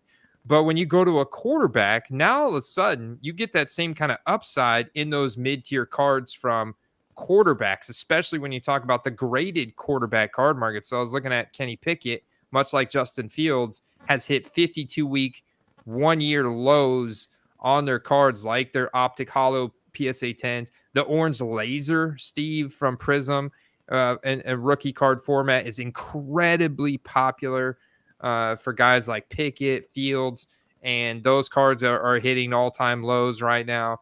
So those kind of color paralleled, non-serial numbered, more base cards, but not quite a full raw base card, just like a base Prism or base Optic, Donruss, Mosaic. So we're not talking like that. You could, but then we're going to be talking like, all right, let's see if we can pick this thing up for $5 in a value bin kind of thing. Still, because of the ultra modern aspect, right, Steve? But quarterbacks, you now have, I think, a lot higher upside on these more common cards. Yeah, no, absolutely. And the ultra modern in football is kind of unique in that sense that ultra modern is actually like the preferred market, where in some other sports that's not so much the case. But we talk about the hyper relevancy of guys and the week to week ride that you go on with certain players, and in the NFL that is the way. Some of these players have such short careers in comparison to other sports like baseball and stuff like that. So the modern stuff is that much more relevant in football. Are there any other notable injuries this week that are jumping out at you that we haven't covered yet? Stafford. Stafford with the finger, and he's going up against Green Bay this upcoming week. If I remember correctly, do they have a bye week this week? And no, it is bye week next week. So yeah, they're thinking he might not play. They're saying that if he can tolerate the pain, he can play. But he's a tough dude too, man. That's again, we just talked about how tough that guy is. But Steve, this is a cold weather game. You're in Chicago. You're not too far, in terms of lateral distance from the equator. I mean, you guys are pretty close to Green Bay, right? No, it's pretty far north from here. It's but it's snowing where you're at. It's cold as balls where you're at. So I can only imagine Green Bay.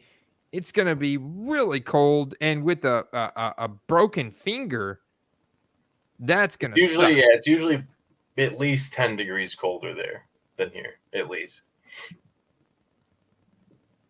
And unfortunately, we're not going to see Stetson Bennett because he's in some kind of substance abuse rehab program. Apparently, he did have a shoulder injury like right at the end of preseason, but it's all hush hush. But from everything that I've read, I don't know, man. People are speculating what substance abuse, like maybe even alcoholism, believe it or not. So, I don't know if you have any other insight on that, but no Stetson Bennett. So they're now like down to bringing up John Wolford. And I guess that's who's going to start this weekend against the Packers. I mean, honestly, the Rams season. Brett Rippon. Brett Rippon, who actually is the son of the famous Mark Rippon, who won a Super Bowl for the Redskins, I think, decades ago. Yeah. Unfortunately, not anywhere near his father's capabilities. But, the reason that's so relevant is that's probably an easy win if Stafford plays. But if he doesn't, I mean, the awful Packers might just absolutely steamroll them because they won't have any offense. Are you out altogether on Jordan Love? Yeah, honestly.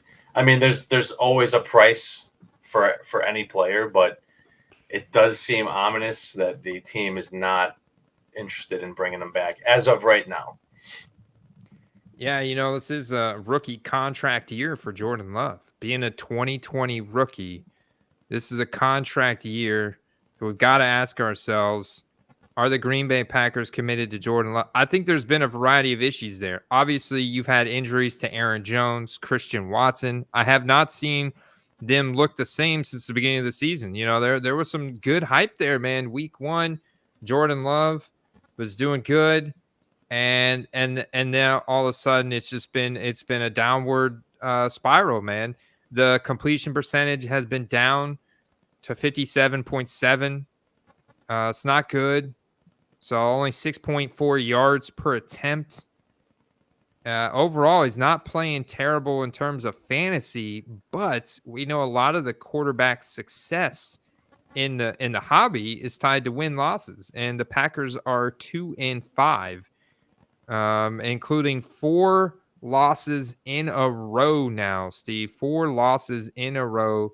Lions, Raiders, Broncos, Vikings, getting beat up all over the place. The danger plays, he ranks 5th in.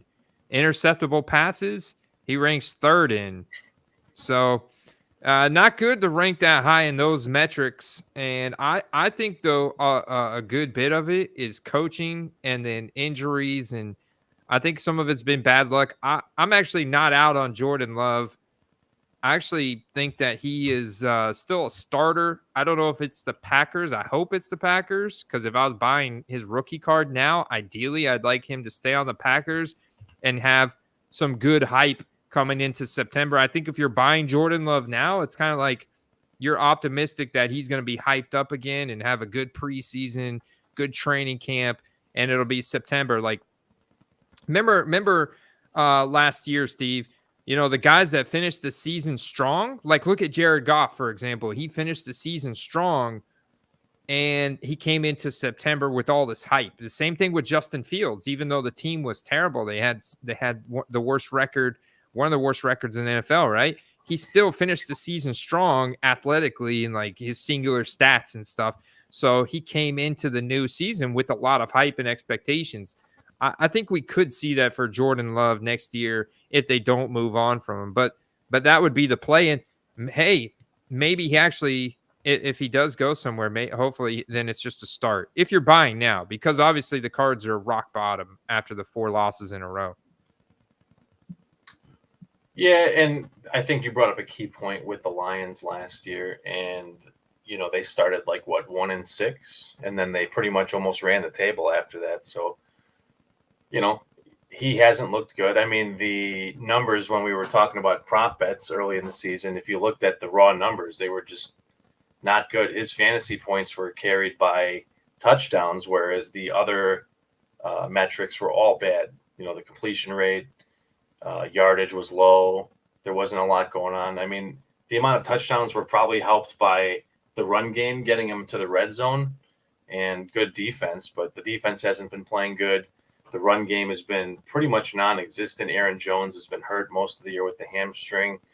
So If he's a guy you like and you still have a little faith in him, this may be a good entry point. But it's not looking like he sticks with the team next year. Who knows? Maybe he's on the Falcons next year.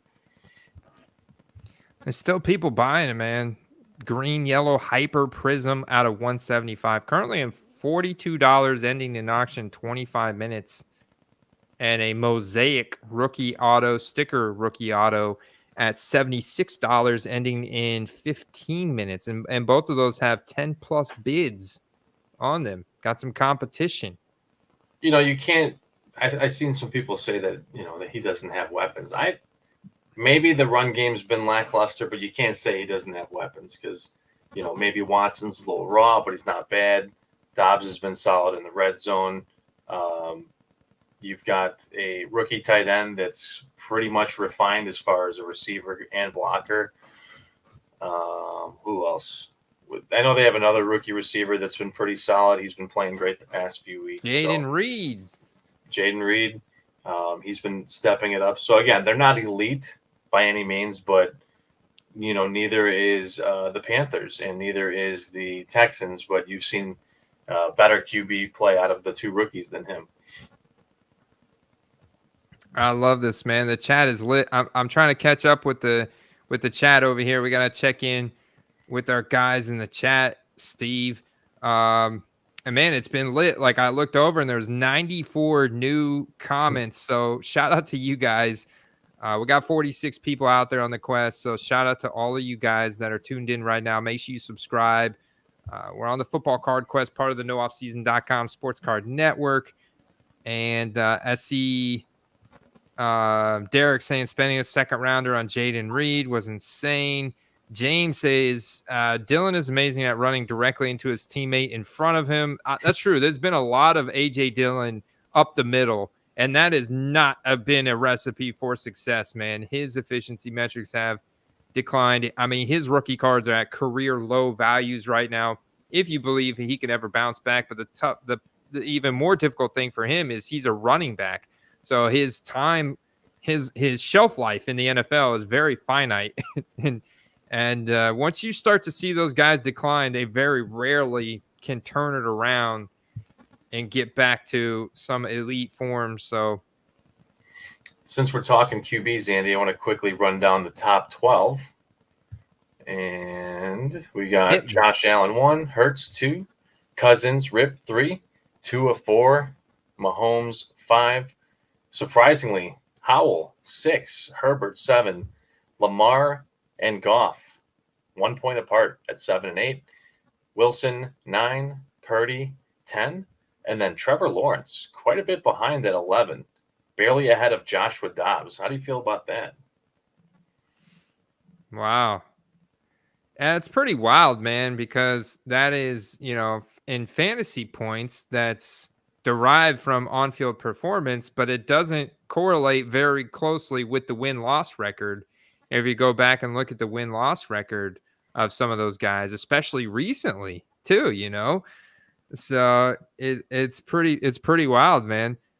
Appreciate that baseball update, Filthy. I don't care. No, it's cool. No, I'm happy for Texas fans. That's awesome, man. Anani, yeah, some QBs are expensive, sure, and especially some of their cards are expensive. But that's why QBs, your options for which cards you target open up quite a bit. And that's why you have to look at them differently than you look at running backs and wide receivers. Right, Steve?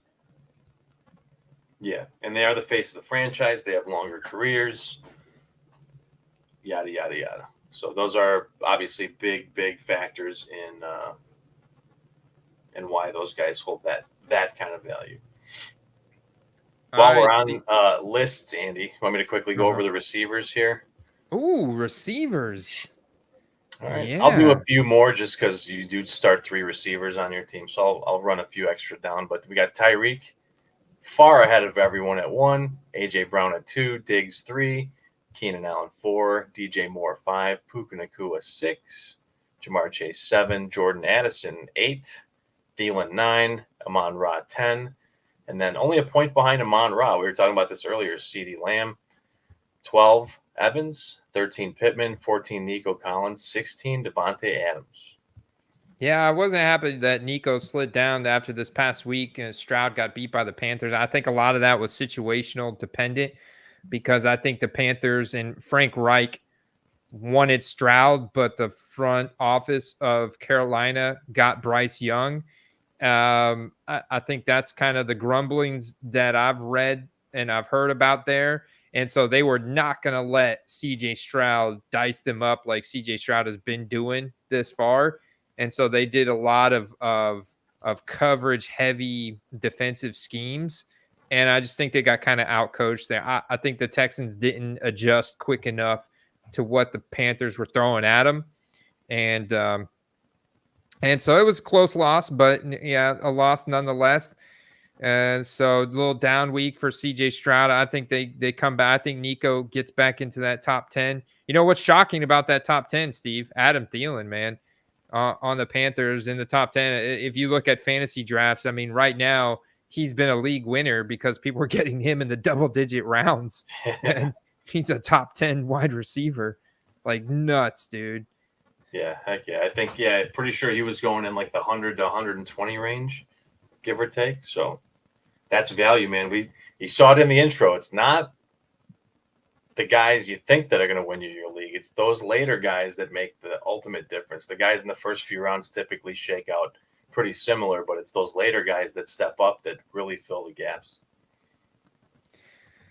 Yes, sir. It sure is. So who's going to fill the gaps tomorrow night for the Steelers? A hobbled Kenny Pickett going up against the brand new, hot and ready Will Levis, putting extra mayo in the coffee tomorrow, baby. He's going to be ready to go tomorrow night. D-Hop is fired up. He's feeling 10 years younger. Treylon Burks is starting to get healthy too. Treylon Burks starting to get back into his role. He had a huge increase in snaps last week over Westbrook Akine. So he'll be right in the mix. And I feel like, Will Levis is going to open up a lot of things for this offense. If you look at week 8, Derrick Henry had over 100 yards. So I was like, wow, he's starting to see Derrick Henry come back into form. I mean, this whole Tennessee offense all of a sudden is exciting again, man, with Will Levis. Who do you got in this game tomorrow night? Yeah, I don't know about the health of Pickett, but I actually got the Steelers here, and Deontay Johnson, man. As I said a few weeks ago, we were fading Pickens, and he pretty much vanished. Deontay almost had a touchdown too on Sunday.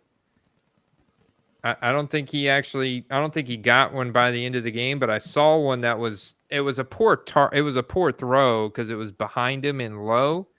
It was a Pickett throw before he got injured, and Deontay Johnston.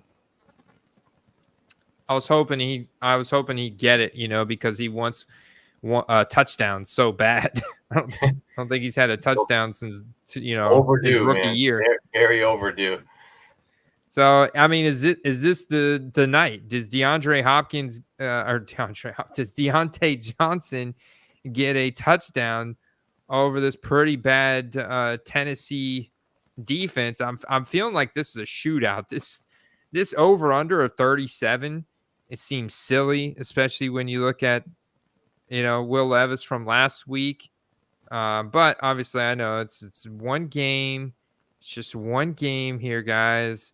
And the Falcons are up and down this year, so don't put too much stock into it. But, that was a 51-point game they had with the Falcons, which was predicted to be a 35-point over-under from Vegas.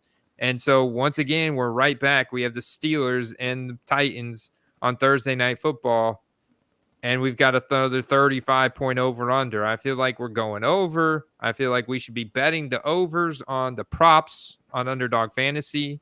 Steve? I love it, man. Deontay consistently, he did have that stretch where he missed time with an injury, but prior to that, going back to 2019, he's probably the third most targeted receiver in the league when he's healthy. So I dig it. He eats into George Pickens big time, you know. Let's see if we have a line on Will Levis. We do have some lines on Will Levis. Can he get at least 2 touchdowns, Steve? I want that 1.5x bonus here on Underdog Fantasy. Rage said his last touchdown was in junior high. I dig it, man. He's definitely on a record drought. A record drought that is inevitably coming to an end. It's coming. You know what? In fact, screw it. Go big or go home. We're going with the chili pepper. We're going with the receiving touchdown. We're getting the 1.5x bonus here on Underdog Fantasy. We're gonna string a couple of these together, potentially, 20x our money. And as a new user, you can use promo code Quest to get a $500 instant deposit, up to $500. They've increased that for a limited time. Promo code Quest as a new user, gets you an instant 100% deposit bonus up to $500. Absolutely insanity, Steve, that they're giving away that much free money to new users. But gotta love them. Slick platform. You can do prop bets on virtually anything. I did prop bets. Look at all the different categories they have for prop bets. They've got so many different categories. They'll have the Olympics on here. I kid you not, man. They got tennis. They got FIFA. They have esports on here when they have big esports events. They have the hot dog eating contest on here that you can bet prop bets on. It's freaking fun. It's a lot of fun, man, and gives you instant upside to win some quick money. Yeah, and you just have fun with it. Don't do anything too crazy. And if you like, week to week isn't your thing, just sign up and hang tight for best ball, because that is what we live for. We love our best ball sheets. And Andy, I think next week we should check out the where our sheets are at. Some of the ones we did in the preseason. That sounds good, man. I'm going over on the Will Levis passing yards. I'm wanting to keep this thing rolling. I'm going over on that. I'm going to go right back to DeAndre Hopkins as a possession-style receiver. I'm going to go straight to his receiving yards of 52.5. I mean, that's low. These lines on Will Levis and Hopkins are going to go up big time if he does it again. I mean, and this Steelers passing defense they're great at putting pressure on the quarterback from the line, but in terms of yards allowed per pass, they're 31st in the league. So you got one of the best possession receivers in the league in DeAndre Hopkins. Let him have at it, man. I say you go, and then if you want to pick a touchdown over, you do King Henry. You know what's crazy to me? Someone said it in the SS in the chat, said Pickett's not a serviceable NFL QB.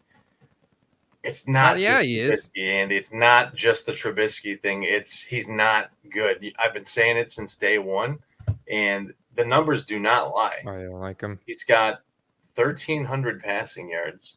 He's got 5 touchdowns and 4 interceptions. We're halfway through the year.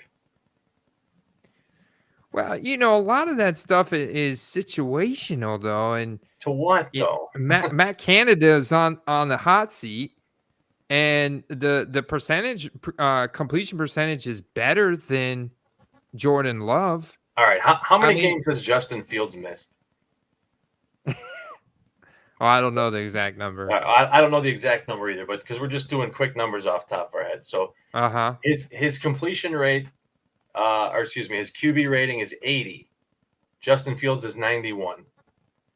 His yards per attempt 6.6. Fields is 7.4. Mm-hmm. In 38 more attempts, he only has an extra 130 passing yards, and Fields has 11 passing touchdowns to his 5. So it's not opportunity. It's not pace of play. It's game script. Protection rate's been bad. He's not taken as many deep ball attempts as many other teams. He ranks 26th in deep ball attempts. 27th in overall pass attempts, 28 in red zone attempts. But he's a Pittsburgh freaking Steeler, Steve. That's the play for Pickett. Look, he's a first-round draft pick by the Pittsburgh Steelers. They're either going to squeak into the playoffs or they're going to barely miss. And either way, they're not going to have the draft capital to afford to replace him. So what's going to happen? Pickett's going to be their starting quarterback next year. And then you make there's a good chance that he gets to play out his rookie contract. Why not? That is, you know they're going to do it. It's the Pittsburgh Steelers. He's the hometown, went to Pittsburgh University guy. They're not going to move on from him, man. He helped them win games. They were 4-2, man. Sometimes, Andy, you live long enough to become the villain. It's only a matter of time. That's a good. I gotta give a holler at Rage in the chat. Picking big Deontay Johnson for the tutty because, like Keno, every number has to hit eventually. Putting the stones on the table, Andy, for the touchdown this week.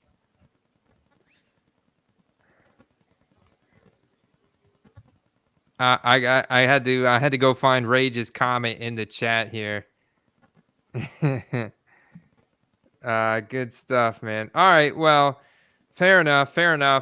Pittsburgh Steelers is why I make a play on Pickett if I were to make a play, but I can't justify it now. Whenever you look at the prices of Tua and Justin Fields, just can't justify it, man. Just can't. Not with all of his weapons. Here's the thing. I'll give you this. With everyone back, he's got Freiermuth, I think, back this week. Deontay's back. He's got his whole offense healthy. If we don't see some progression statistically and on the field, I think you may need to move on. I would have already moved on if I was holding his cards. I would have sold them the minute they came out the pack. To each their own, but that's it for me. Pickett's so you would go. You would go with the interception then for Pickett, wouldn't you? You would be betting that he'd throw an interception tomorrow night. Here's my fear with Pickett is he's potentially partially injured. Okay, so he may only play a quarter, which is why I wouldn't take any lines on him personally. Unders, sure. I would take some unders. 31.5 pass attempts. I like that one.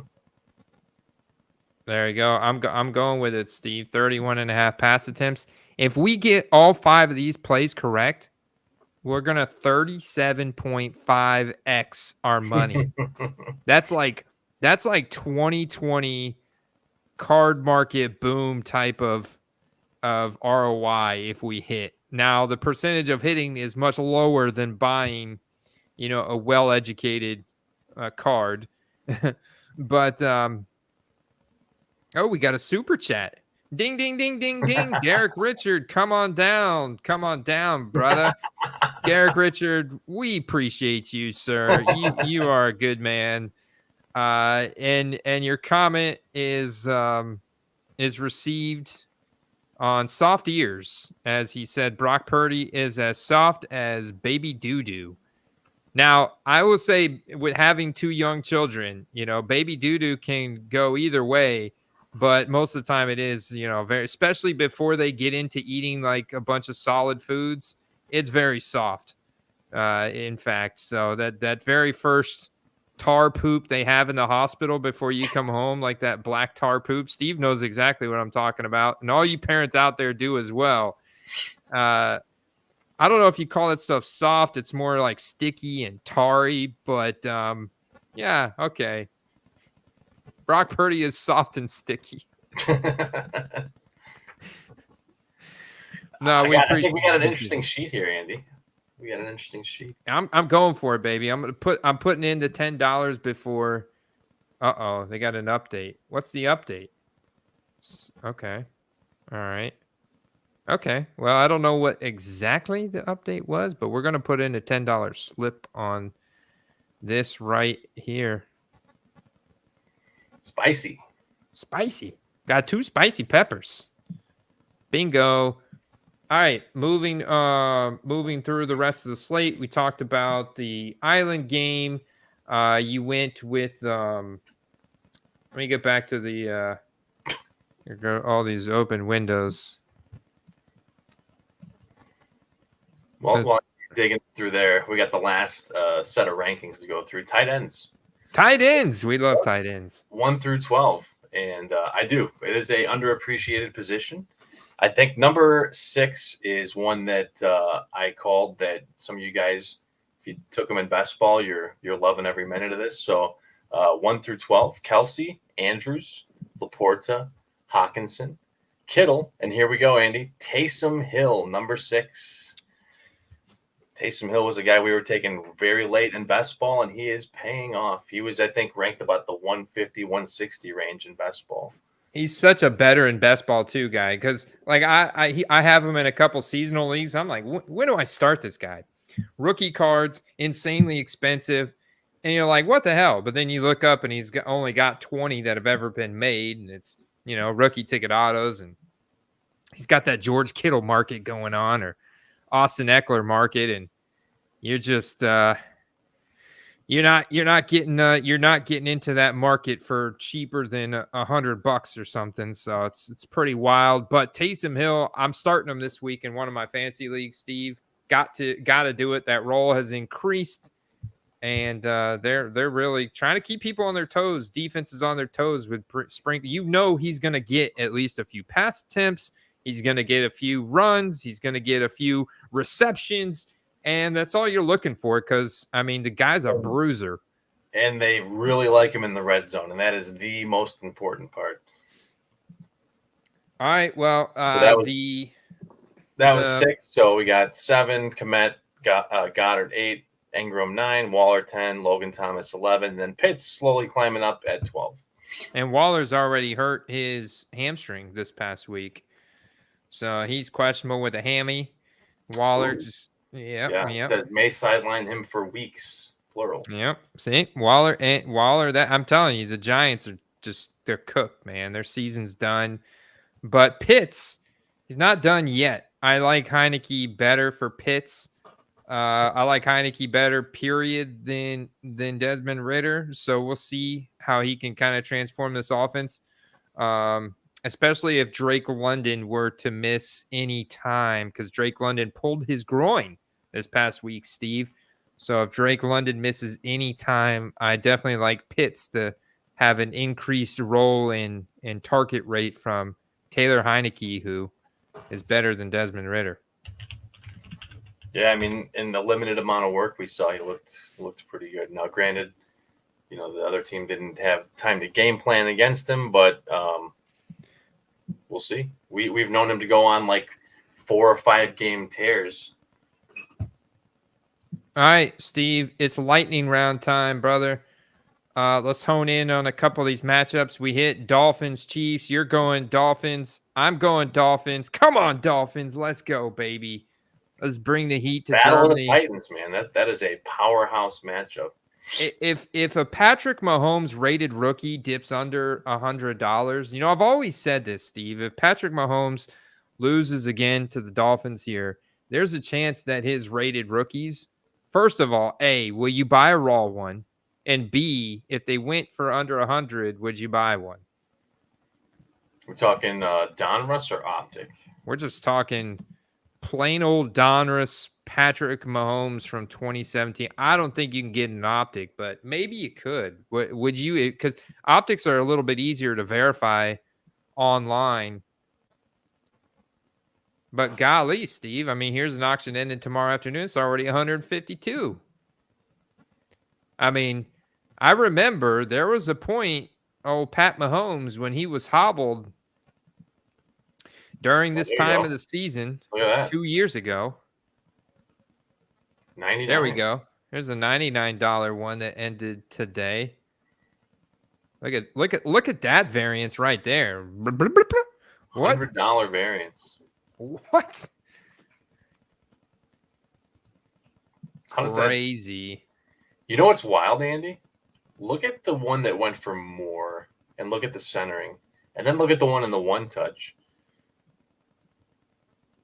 The guy that paid less probably got the better card. Maybe, but I'm seeing a We'd have to see the corners and all that. But what the heck? The item you selected has ended, but we found something similar. View original. There you go. Yeah, I normally don't get that little message though. That was weird. That's a newer thing. I can't stand that. Oh, I see. The bottom right corner. Unless that's the light, I can't really tell. I know. What if it is the light? That's on you, seller. Like seller, you got to get that figured out, bro. You got to take picture at a different angle. Come on now. But maybe that's why this guy's got 98.5 and not 100%. Yeah. Yeah. You guys, if you've been following us long enough, you know that, I mean, a good portion of the work is just taking a good picture. I mean, it's a decent one. So they're not quite there. But if they lose against the Dolphins this week, I think there's a chance this card could dip with the combination of everything else going on right now. This card could dip under $100. I'm a buyer, Steve, if that happens. All right. I'm already a buyer for Tua. My whole take is Tua is so cheap that I would just rather go with a card that is on its way up rather than the other way. You know what I mean? I know. And you look at the cheetah and Jalen Waddle backs getting healthy. Got the Jalen Waddle game this past week. Finally, it's like, all right. And then right when you know it, Devon A-Chain comes back and he's healthy. And the Dolphins are back up to putting up high school numbers against NFL teams. It's just crazy, man. It's like when the varsity team is playing the junior varsity peewees, the scrimmage games that these, SEC schools get to play at the beginning of the season when they get, like LSU gets to play Grambling or something, and they just run up the scoreboard, and it's like this fluffer type of matchup that they get. Yeah, fish food. Yeah. So, okay, all right. Well, that's I can't wait to get. I'm hoping if you guys disagree with our predictions, let us know in the comments of the video. We'd love to hear those disagreements. Disagreements is how you learn and you grow. So. Or hey, if you agree, leave a comment too and let us know why you think Dolphins are winning. Yeah, I'm down with that. I'm okay with that. I'll let it slide. I'll let some agreements slide, Steve. We might disagree on this. Vikings going to Atlanta here with Josh Dobbs. I'm guessing maybe Jaron Hall. We get Jaron Hall or Josh Dobbs this week. I mean, he just signed. He's like an astrophysicist engineer. He's like a aerospace scientist. One of those fancy scientist terms. He's got a degree in that. So he's a super smart guy. So you'd think he'd be able to pick that playbook up like boom, Oh, man. Here. Jaron Hall confirmed starting at Falcons. Yeah, I mean, they're playing at home. Taylor Heineke's starting at quarterback. Bijan Robinson's good to go. Just give the guy the damn ball. I mean, I don't know what the status of Drake London is, but you got Kyle Pitts and Jonnu Smith. They run a ton of two tight end groupings. Like, I don't see any reason why they can't find a way to win this game against the Vikings. If that secondary plays as lax as they did against the Titans, you might see like a couple of long touchdowns this game, out of nowhere. But I think more realistically, it's going to be like a conservative, more run-heavy game by both sides. So. Yeah, I think I want to avoid that one, especially with Jaron Hall at quarterback for the Vikings. That's just gross right now. Seahawks are on quite the run right now, and they go to the Ravens. This might be one of the bigger matchups of the week here, Steve. I mean, we got two powerhouses, brother. Talk about Seahawks run offense. Right now, they're 11th in yards per carry. The Seahawks passing offense is 12th in yards per pass, and the Ravens run offense is second overall, 8th in yards per carry. A lot of that from Gus Edwards Lamar Jackson. Justice Hill has been just barely a factor at all. And then, I mean, it's pretty remarkable what the Ravens are able to do, even though and this is why it was just such a shame to see J.K. Dobbins, get hurt again at the beginning of the season, because I mean, he would have just smashed, dude. He would have been in the Travis Etienne situation right now. Damn it, Steve. Speaking of Dobbins, in our original OG Quest Dynasty League in the Discord, my IR is now full. Dobbins, Jefferson, and Cousins. So if I lose anyone else for the year, I'm in a position where I can't even put anyone else on the IR. So just hanging in there, man, with these injuries. All right, Steve. Here's the thing is Ravens at home, really good. Seahawks surprising a lot of people. Some would even say overachieving. But here's the trap. Ravens looked really good against Detroit. Ravens looked against Arizona. I get it. You gameplay for every team a little differently. You're not going to have the same outcome every week. This could be the kind of game that Seahawks could squeak away with maybe like a late field goal or something like that. So I do think it's going to be a pretty close game. And I've been a Seahawks doubter most of the year, but Kenneth Walker is the guy. So I think he's healthy enough this week to carry that load. I'll take me some Seahawks. Interesting. I'm going to go with the Ravens here at home, give them the home field advantage. But I will recognize the Seahawks' ability to squeak out some of these wins in these tough matchups, man. So I'm excited. I think so far this is, besides tomorrow night, just because of Will Levis, I'm super excited about that. And then obviously Dolphins Chiefs is massive. But then the Seahawks and Ravens game is very interesting to me. And I think it's got a lot of, like, it's a statement game, right? If the Ravens win, that's a big statement. Seahawks have a very good run defense this year. The solid pass defense. Devin Witherspoon is in contention for Defensive Player of the Year. He's a beast. So, I know. And so this, like, the strengths of each team are matching up, and they're going to clash, man. And that's what makes it so exciting. So I think it's a big statement game. And it has a lot of implications. Unlike the Cardinals at the Browns. All right, we getting excited about Clayton Tune? I think Clayton Tune's about to get his head tuned up by the Browns defense this week. So that's a rough team to have your debut against. And Browns I think are kind of overachievers. I think honestly. They have been overachieving, and I don't expect a big kind of blow-up game, but they'll just run the Cardinals into the ground. They have two good grinders, and they'll run them to the ground. Yeah, and I saw the status on Jerome Ford.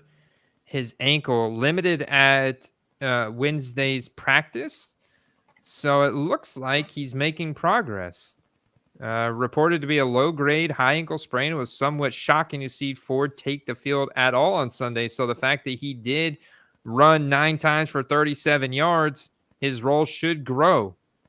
And that's great, man, because we want to invest in Jerome Ford. He's already had massive breakaway runs like in every game that he's played. So, you want to get Jerome Ford exposure anywhere you can. For those games, kind of like Devon A-Chain, there's just a weekly volatility, man. They're up, they're down, they get banged up, they come back in, and then they're up again because they break off these massive runs. And it's running backs put up arguably the best highlights when you're breaking multiple tackles. You're just finding miraculous ways to evade tacklers and score massive touchdowns. I think those put up the biggest highlights, and that's why you still see the spikes, the peaks, and the valleys for running backs, just like you do all these other guys. But yeah, I don't think there's any way that even Dorian Thompson-Robinson could lose this game. I think Myles Garrett feasts in this game. I'm going with the Browns here at home. Here's the cool thing, though, is that, going forward, there's a very positive outlook for the Cardinals. They're obviously not playing for a playoff spot, but you get Kyler Murray back healthy soon, and you get the running back healthy and O'Connor, and then you get like the full spread. They didn't trade away the receivers, so you just saw Trey McBride unleashed his potential finally. You got maybe a guy that's got the skill set to be a top 5 tight end in the league. Now with a more elite type quarterback, maybe if Kyler gets his head back in the game of football. So there's a lot to be excited about moving forward, but this week is not that week. Rams, Packers.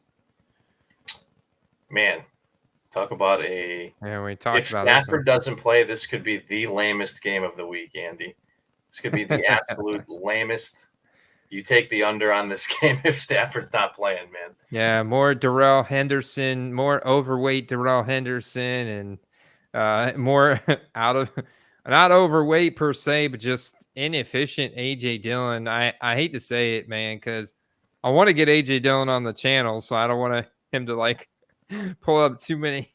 Because he's a big hobby advocate. He's doing deals on Instagram. He's always doing deals. He's always doing PSA reveals, breaks. He's going to card shows. He sets up tables. He's streaming video games. And maybe this is why he's not so good at football anymore. Playing Farm Simulator at 2 a.m. Can wear you down a little bit. But I got to go with the Packers at home here. I think it's just lost too many games in a row, man. This has got to be a win for them. If Stafford's out, this is a bum of a game that the Packers win almost by default. But Rams, if Stafford plays. Yeah, turnovers by some combination of Brett Rippey and John Wolford. Jair Alexander trying to save face after last week. Getting torched by Jordan Addison. Got to save face. So I feel a bounce back game here for the Packers.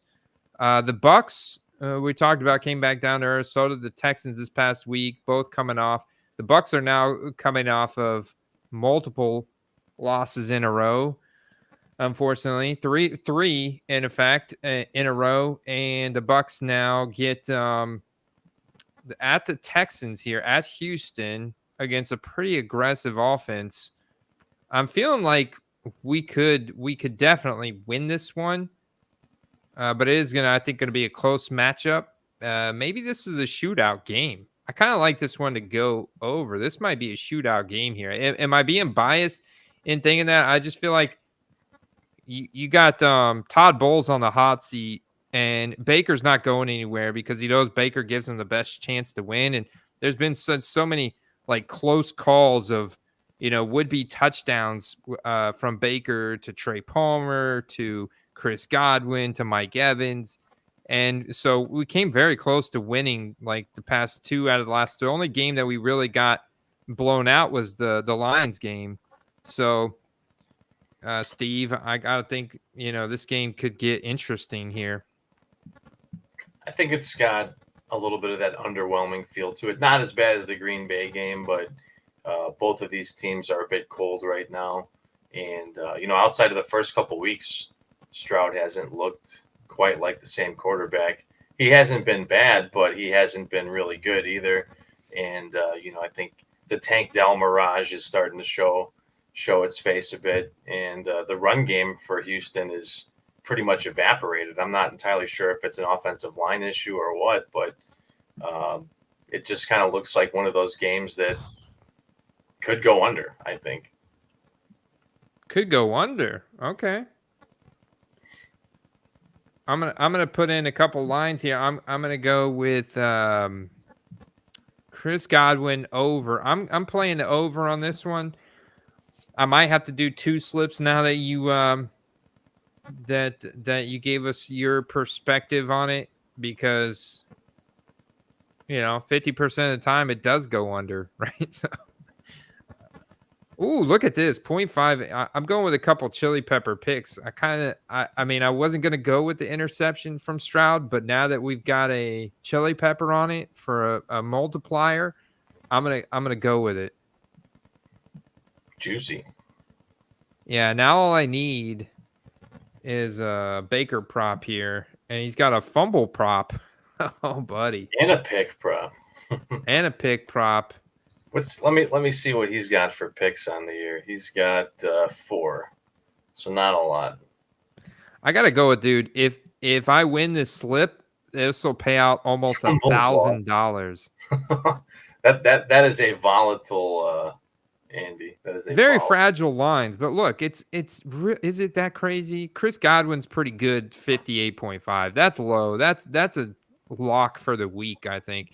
But then Mike Evans touchdown. Okay, he's a favorite target of Baker when you get into that red zone area. He gets a touchdown target almost every time. Decent chances to convert. Nico Collins, he's got a pretty healthy red zone target rate as well. He's the big outside wide receiver there for CJ Stroud, so he could easily. Then you get 1 pick and 1 fumble. I mean, this could happen, Steve. I could see it happening, man. Yeah, no, it's not. It's not for sure like the high probability pick, but at the same time, that is the fumble one is obviously the most volatile, but that's why it pays what it pays. So you got 100x, baby. $10 to sprinkle in a little spice once in a while. If we just win this one slip, I mean, we're done for the year, man.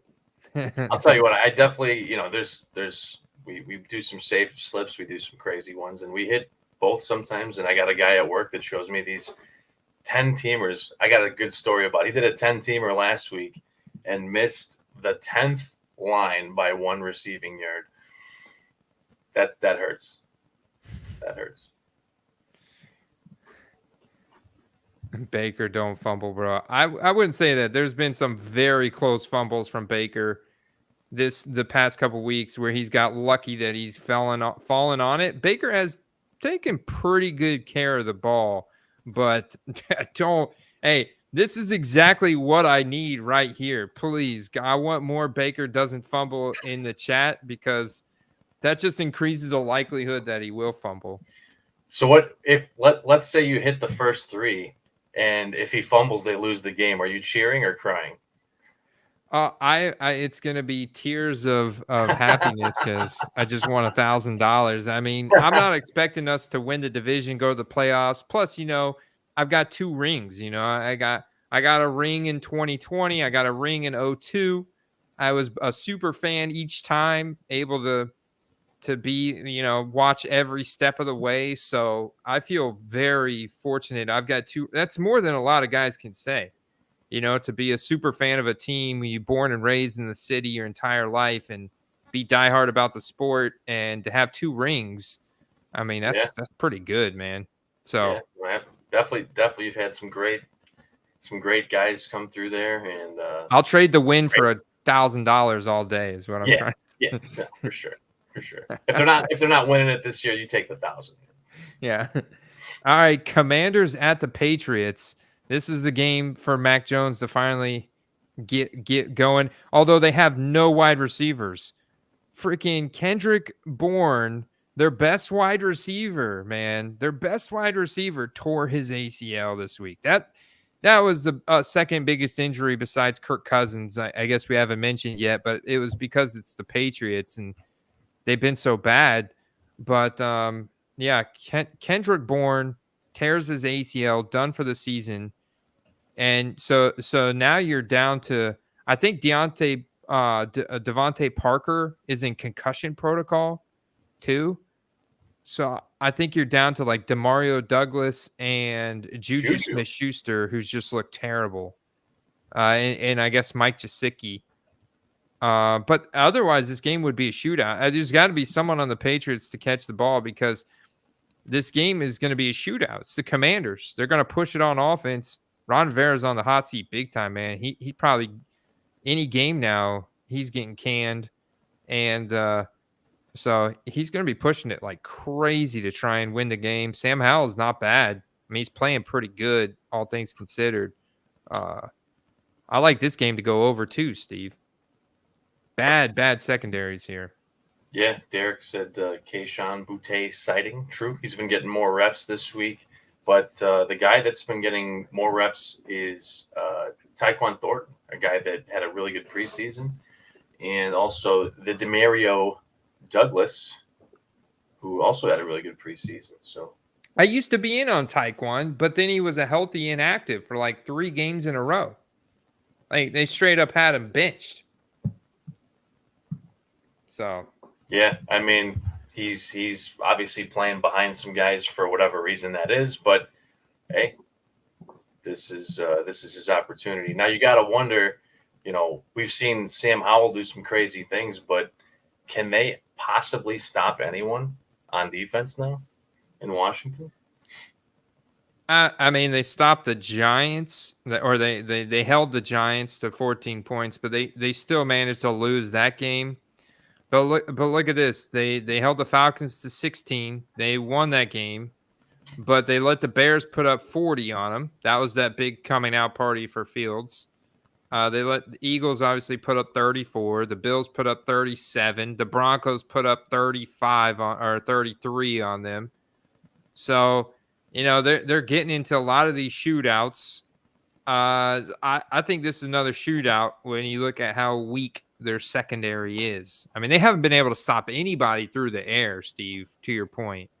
So this is a perfect game for the Patriots passing offense to at least go over. Commanders passing offense, I think, goes over as well. Yeah. I don't like the Patriots side of this at all, Steve, but somebody's got to do something. We called the last Patriots dub, and I think we're going to call it this time. And I got the Patriots. You got the Patriots? Yeah, I mean, it's in New England, right? Here's the thing: is I gotta go Patriots. Commanders are coming off of a overachievement against Philly, and whether you believe what MW says or not, this is the kind of game that is typically a letdown for a team that blows out a heavy favorite. They typically rubber band back and lose to a much weaker team. Yeah. Well, and the Commanders just traded away their 2 best defensive edge rushers. So, they're not going to be getting home, and this should be a bounce back game for the Patriots at home. I'm with you. I'm going Patriots here at home. Your Bears are going to New Orleans to play the Saints. So we get one more, potentially 2 more Tyson Badgett games. Yeah, one for sure, and we'll see from there. I mean, that on your having a injury on your thumb and your throwing hand, obviously problematic for a quarterback. So especially one that likes to run and fumbles pretty often when he runs with the ball. So I hate to say it, but Saints got this one, man. I'd love to see Tyson Badgett bounce back. I feel like this is another game that could turn into shootout, man. Look at all these Prism draft picks closing in auction today for your boy Badgett. Yeah, man. Here's the thing, he didn't have a bad game, but he did only have one. He's only played 1 game so far, so it's hard to be tough on the guy. Yeah.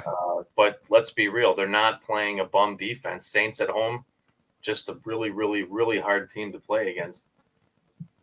Yeah. There's a lot of ways to attack the Saints offense, whether it's Kamara, Rashid Shaheed, Taysom Hill.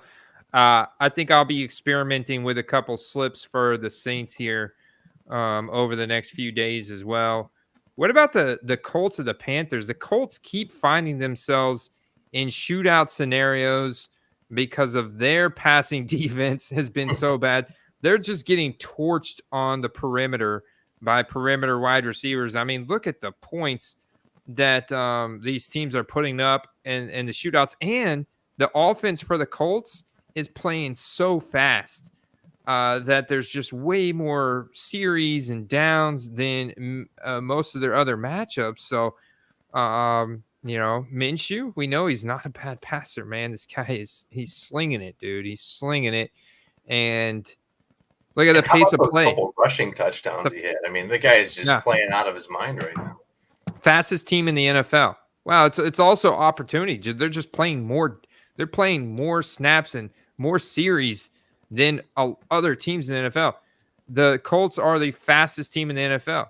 So shout out to Shane Steichen for that, because that's a big factor Jonathan Taylor coming back alive this game, starting to eat into more of that Zach Moss workload. Now they get at the Panthers here. I feel like this could be another shootout as Bryce Young is sinking into form. Shout out to the Tommy Tremble truthers out there, Steve.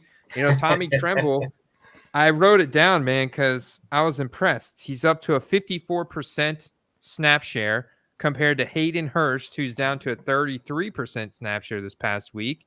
And Tommy Tremble gets his touchdown. I think it was his first NFL touchdown. Shout out to Tommy Tremble and all the Tommy Tremble truthers.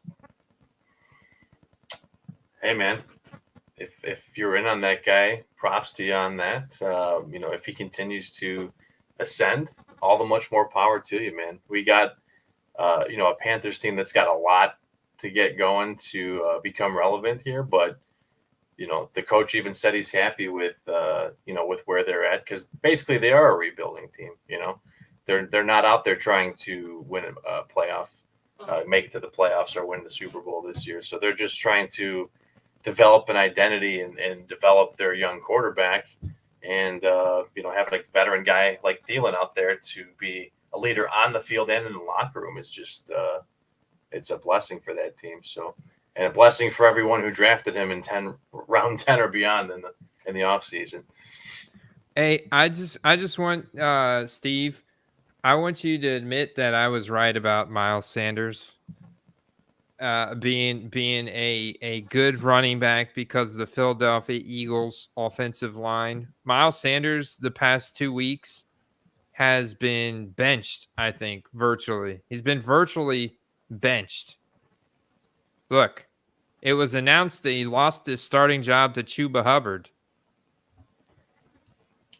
Yeah, he's coming back from a multi-week absence with an injury, and he wasn't particularly effective before that. And the offense in general isn't quite that effective. Hubbard is averaging 2-point-something yards a carry. So, not necessarily high marks for anyone on that offense, really outside of Thielen. So, yeah, he's absolutely underperformed, and it's pretty embarrassing that he lost his starting job. But I don't know if it's a line issue or if they're all just terrible. Well, I'll tell you, Chuba Hubbard has a better yards per carry average for the season than Rachaad White. So neither one of those offensive lines are good, but Chuba Hubbard is outplaying Rachaad White right now. So that's not good for Miles. That's not saying a whole lot. Plus Raheem Blackshear, also seemingly ahead of Miles Sanders now, but they just gave Miles Sanders this crazy contract in Carolina, which was dumb. D-U-M-B with a capital D, dumb, when you spend that much on a running back when you're in a rebuild mode, Steve. If you actually look at his first couple weeks, not bad. They played some terribly tough defenses, but 18 for 72, 6 targets for 4 catches week 1. Respectable, right? Respectable. New Orleans and Carolina, 14 for 43, not good. 5 targets in the receiving game. So first 3 games are decent, acceptable numbers. If he continued to run that for the rest of the year, he would have been about what his ADP projected him for. But it just completely derailed after that again. And I don't know if that's an injury thing or what exactly that is. So, but he has been hurt for multiple weeks. I would think he gets it back at some point this season. He is the reason they ended up getting him is because of the running back coach there, who is very, very big on him. This could be a earn your job punishment. Realistically, you can't blame a guy for getting hurt, but you can blame a guy for not doing anything. So do you think the Panthers keep it rolling here at home, and now they get a win underneath them, or do you think the Colts are going to get them? The Colts are coming off of 3 losses in a row. So I'm going with the Colts, Steve. Who do you got? I feel like they got to win one here. Yeah. But the thing that's terrifying is, I mean, they gave up 39 from the Browns. That's PJ Walker and the Browns. Oh, they're giving it up, baby. They're giving up some points, baby. But in a less than exciting fashion, I could see this being a close game. So yeah, I agree. Colts are due for a win. Colts are due. All right, Giants at Raiders. Is Daniel Jones? Is he coming back this week? I think he did practice. Let me double check on that. Daniel, because that's a big factor. I mean, they definitely need somebody. All right, neck limited. What do we got here? Has a shot to return week 9. Had a limited practice. Dable said Jones will have his full workload this week, and Tyrod Taylor did not practice. Jones is progressing and should be good to go Sunday. So that being said, the thing is the Giants season is done, man. And in the NFC East at 2-6, you're not going anywhere, bro. I mean, they're done. So there's no sense in rushing them back, right? But then why are they giving 36 carries to Saquon? I hope his body can hold up. I mean, that's just insane, the amount of carries he took last week. If I had Saquon rookie cards that I've been sitting on, I mean, now's the time. Now's the time to sell, because those rookie autos for Saquon, those rare cards, whether it's a serial numbered case hits, rookie autos, Saquon still go for a lot of money, man. Like a rookie ticket auto, Saquon raw even still goes for $100, Steve. Last time I checked. You know, he's the NFL version of Zion Williamson. Only Saquon is much better and not hurt every year. And Saquon's in really good shape compared to Zion's. What I hear, he's kind of more like he's got some Jamarcus Russell weight issues. He's got the and Saquon's work ethic. Snack pack. Saquon's work ethic is insane, man. I mean, he's a gamer. Like, he's a serious competitor. I like Saquon. Actually, holy crap, Steve! A $62 auction 2 days ago. Damn it, man. I hope one of you guys sniped this, because that was a deal. That's a flip right there. It's a flip. At a 159. So obviously, when you're 2-6, and Saquon came off with a little injury, he missed a few weeks there. So, kind of stars are aligning here for a nice little dip on a Saquon market that never dips this low. The Saquon market, Steve, never dips this low. Look at the price of the cracked ice. That's the same price as we saw of a different one higher up there. Look at the variance between those two. Yeah. So what do you believe here? I mean, the Probstein doesn't exactly have the most pristine reputation for that's ethical options. While that's true, those cards do sell, and those are verifiable purchases most of the time. But every once in a while, you'll see some ghost account with no feedback, buying or selling, coming in there, placing bids. It's like, but right? We have 511 here. It is a BGS 9.5, so that is a pretty significant difference from a PSA 9, especially when you have. I see 10. I see 10 on the centering and 10 on the autograph, and then 9.5 on the corner surfaces and edges. Here's the thing: is if they continue to suck and lose, he's on a 1-year deal. Are you shopping Saquon cards for maybe next year? Yeah, I think so, man. I mean, the thing I like about Saquon is that he's still really young, all things considered. I don't want to see him run him into the ground this year. Like, I don't want to see him have any more of these 36 carry games. I mean, that's insane, man. How many carries he had last week. But the guy's still just 26 and a half years old.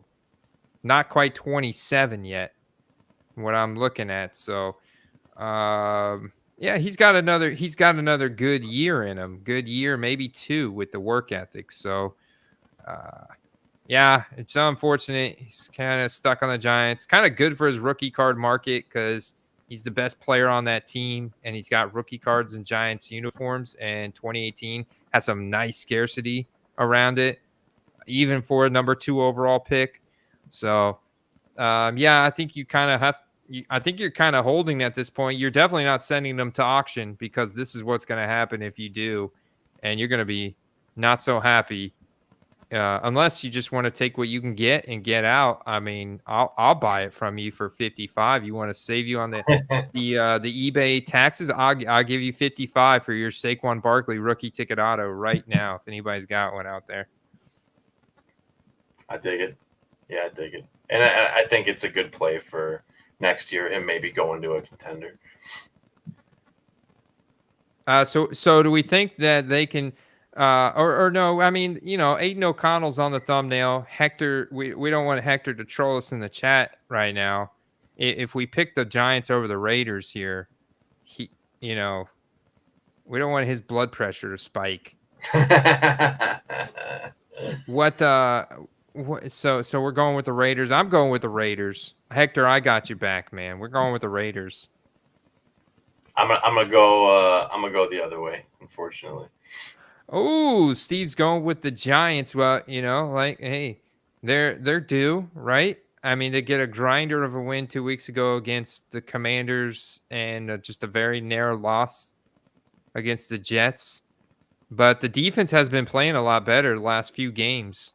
Held the Bills to 14 points. Very impressive. And the Commanders to 14 points. Very impressive. Very impressive. And you hold the Dolphins to 31 points. That's impressive. That's impressive because they could have put up 70 on you. The defense has been doing all right. I mean, their biggest weakness realistically is, I said they haven't had their offense unit healthy, and now they have the tight end out again. But their biggest weakness is not even the quarterback; it's the receiver position, honestly.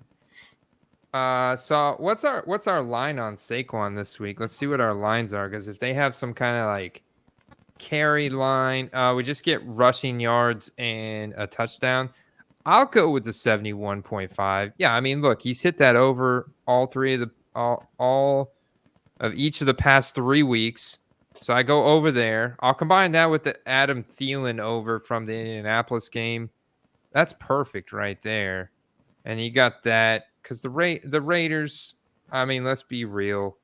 The run defense for the Raiders is bad. It's bad, Steve. It's really bad. 29th overall, 26 yards allowed per carry.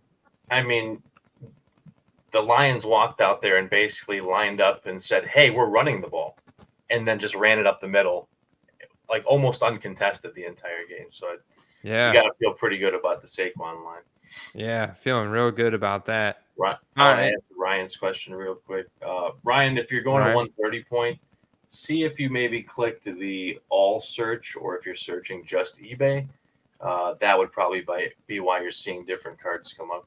Because there is one you can search several different sources. Like My Slabs and a few other listings versus just eBay. That might be why you're getting different listings. Yeah, that's interesting. I'd almost want to see what you're seeing there because that is strange. It almost sounds like he's getting different prices for the same card written the same way between iPhone and MacBook Air. Yeah, that's really strange.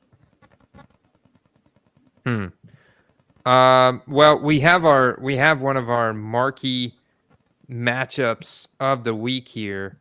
Cowboys, Eagles, another big time matchup. So far I've counted 3 massive statement games. This one, another one, divisional matchup here. Cowboys at the Eagles. We already talked about this game earlier. Steve, did you announce who you're pulling for in this game? I haven't yet, but man, I think the Eagles look almost impossible to beat this year. So I'm going with the Eagles. Yeah, I'm Eagles here as well. Eagles all day on that one. That'll be a fun game to watch too, man. And I think that one could actually go under. That's one of those sneaky ones. I think it could go either way. You might be best making a slip going either way, you know. But what about Sunday Night Football? Bills at the Bengals, another big statement game. You gotta love this AFC matchup here, Bills Bengals, man, love it because this is the rematch from the week 17 DeMar Hamlin game. They haven't played each other since the playoffs last year. And now we got a primetime game. So in Cincinnati, this is big time, man. Cincinnati favored by 2. Uh-oh. Bengals look healthy. Bengals look like they're firing all cylinders, whereas Bills are slipping, man. Bills are like a balloon with a hole in it. It's just flying around. So I got the Bengals this week. Yeah, I got the Bengals too, man. I got the Bengals. I'm looking forward to this matchup big time. But I will be pulling for the Bengals. And this is going to be exciting. But this may be a game where we see more James Cook. This may be the game to go over on the James Cook line. They signed Lombardi Lenny, bro. They did actually sign him. They did actually sign him. Cook. Cook is. I think they're realizing kind of what we knew all along is he's not a 3-down back, and you can try to force a guy into a role, but if he's not that guy, he's not that guy. So he'll go back to his 3rd-down role most likely, and they need to bring in, the big guy to just body some people, wear the defense on a little bit. Chris Cantor's feeling it out in the chat. All right, one last primetime game, another big-time AFC matchup here. The LA Chargers going to New York to play the Jets, man. Zach Wilson stinks, but they've won 3 games in a row thanks to that defense. That defense is really good for the Jets. And I think they lost one of their linemen on the D line. Yeah, it was this guy right here. Actually, and the Jets offensive line, man, is just decimated. Look at all these guys on IR on the line for the Jets right here. Their center, I think if I remember correctly, he broke his ankle this past week. I'd see here injury, just leg, IR. D Brown, tackle, arm, IR. Al Woods, defensive interior, leg, IR. Elijah Vera Tucker, one of their top tackles, leg, IR. I mean, look at all the guards and tackles and stuff on IR for the Jets. They're decimated, man. They're decimated. Yeah, no, the Jets have won some close games this week, but I got to say, I don't think that's happening this week, and I do have the Chargers. It's not happening this week, man. Look at all the points they've been putting up. The Chargers put up points every week, and a lot of these weeks, that's with no Austin Eckler. Austin Eckler now healthy. Gets back on the board in a big way this past week, and I'm with you, man. The Jets' run defense is a weakness. The Chargers' passing offense is solid, but it's gonna be boosted big time from having Austin Eckler out there, and I think you're gonna see the Chargers roll in this game. So I'm going Chargers here as well. Yeah, and if Josh Palmer's healthy, he could have a big game with Keenan Allen maybe getting shadowed by Sauce. So, yeah, no, I like it, man. And a lot of people are going to be taking the Jets because they've beat some big teams in the past couple of weeks. But at the same time, they barely beat the Giants last week. No Eckler line, Steve. So I could, you could go as little as 2 lines. You could pair as little as 2 lines together and still 3x the money. Unless I wanted to. Is there a Jahan Dotson line? Oh, Steve, I don't want to do a Jahan Dotson line. What do you want from Jahan Dotson at New England? I mean, here's the thing is, I do like what do they got for receptions, and I like the receptions as a safe one, but the yards isn't bad either, especially with the fact that what's his face is probably going to miss the game here. So, what's his name? Is Terry? Is Scary Terry going to miss the game or Curtis Samuel? No, that's not Terry. Not Terry. The Curtis Samuel. Curtis Samuel. Yeah. Oh, okay. Foot injury. So I'd rather go on the yardage because Dotson's got a high ADOT, and I'd rather go or the touchdown. Dotson's got. I don't mind the receptions because even in games where he didn't have a lot of yards, he had a ton of receptions. So either one is good, honestly. Did have 8 last week and 5 the week before, man. So that was his best outing, though. Yeah. Steve. All right. I'll meet you in the middle and I'll go with his yards. All right. How about that? But then we're going to go ahead. Let's just go ahead and take this one to the house, man. We do a James Cook line against the Bengals, and then we bring it back. Man, maybe James Cook with a touch. No, do they have a Leonard Fournette line yet? No way. There's no way. No. Yeah. It's too uncertain. They won't have it till game day probably. James Cook has a chili pepper next to the touchdown. Yeah, Gabe Davis got quite a bit of volume last week. I just wonder if that's like game script dependent last week. But look at that, 9 for 87 and a touchdown.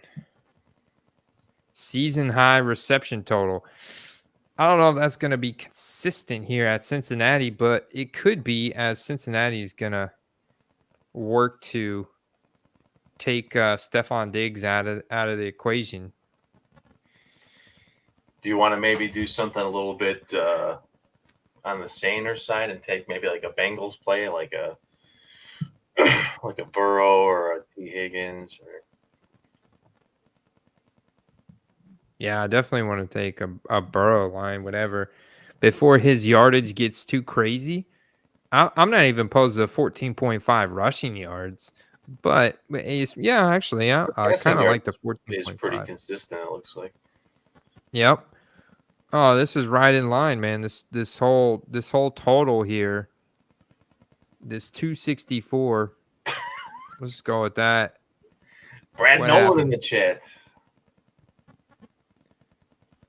Take a Trubisky. They don't have Trubisky lines, Brad, because we've been had, Brad. They're not playing Trubisky this week.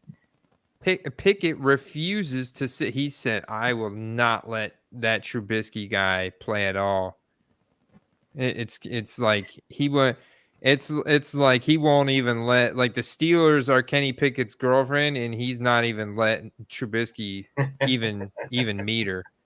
He don't even want Trubisky to meet her because he's afraid that he's gonna steal her away from him.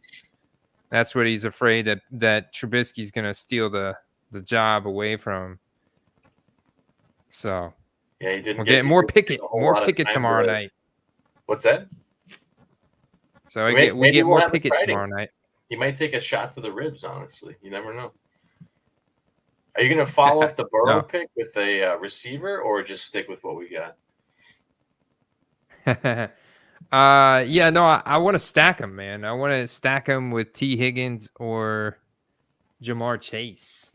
I feel like Higgins has to have a big game here soon. It's been we'll cap it off with the chili pepper. He just needs one touchdown, Steve. Let's do it. I agree, Brad. I agree. We'll put our money where our mouth is. 300? 300. We did it. Now that is a diverse sheet if I've ever seen one. Steve, great show tonight. Appreciate everybody tuning in, coming out, checking out.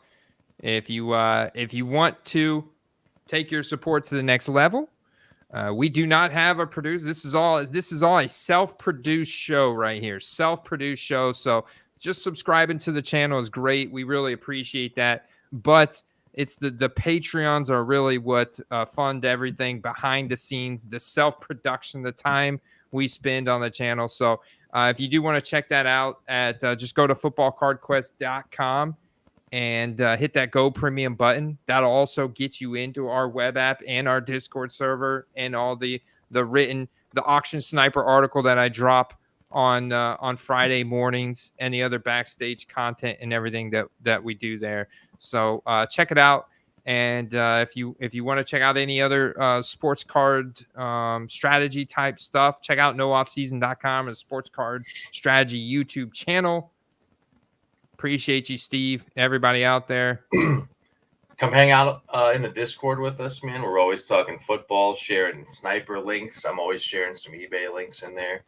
You know, members are showing cards that they picked up in their mail days and cards that they want to sell to other members in there as well. So a good community, reliable community, friendly. I've made a lot of friends in this community. Obviously, Andy and some other guys in here as well. Come hang out and maybe come to the National with us this year. Come hang out at the National like we just did this summer. Yep. Steve promised he's going to keep growing his mustache too. He's going to have the best Mississippi mustache you guys seen at the National. I'm doing it for Gardner and Aiden this week. Aiden. He's going to be the big name at the National next year. It's going to be Aiden. It's going to be Aiden. Get your Aiden cards now before this weekend. All right, guys. Happy hunting out there. I'll catch you on the trail. Peace. Peace.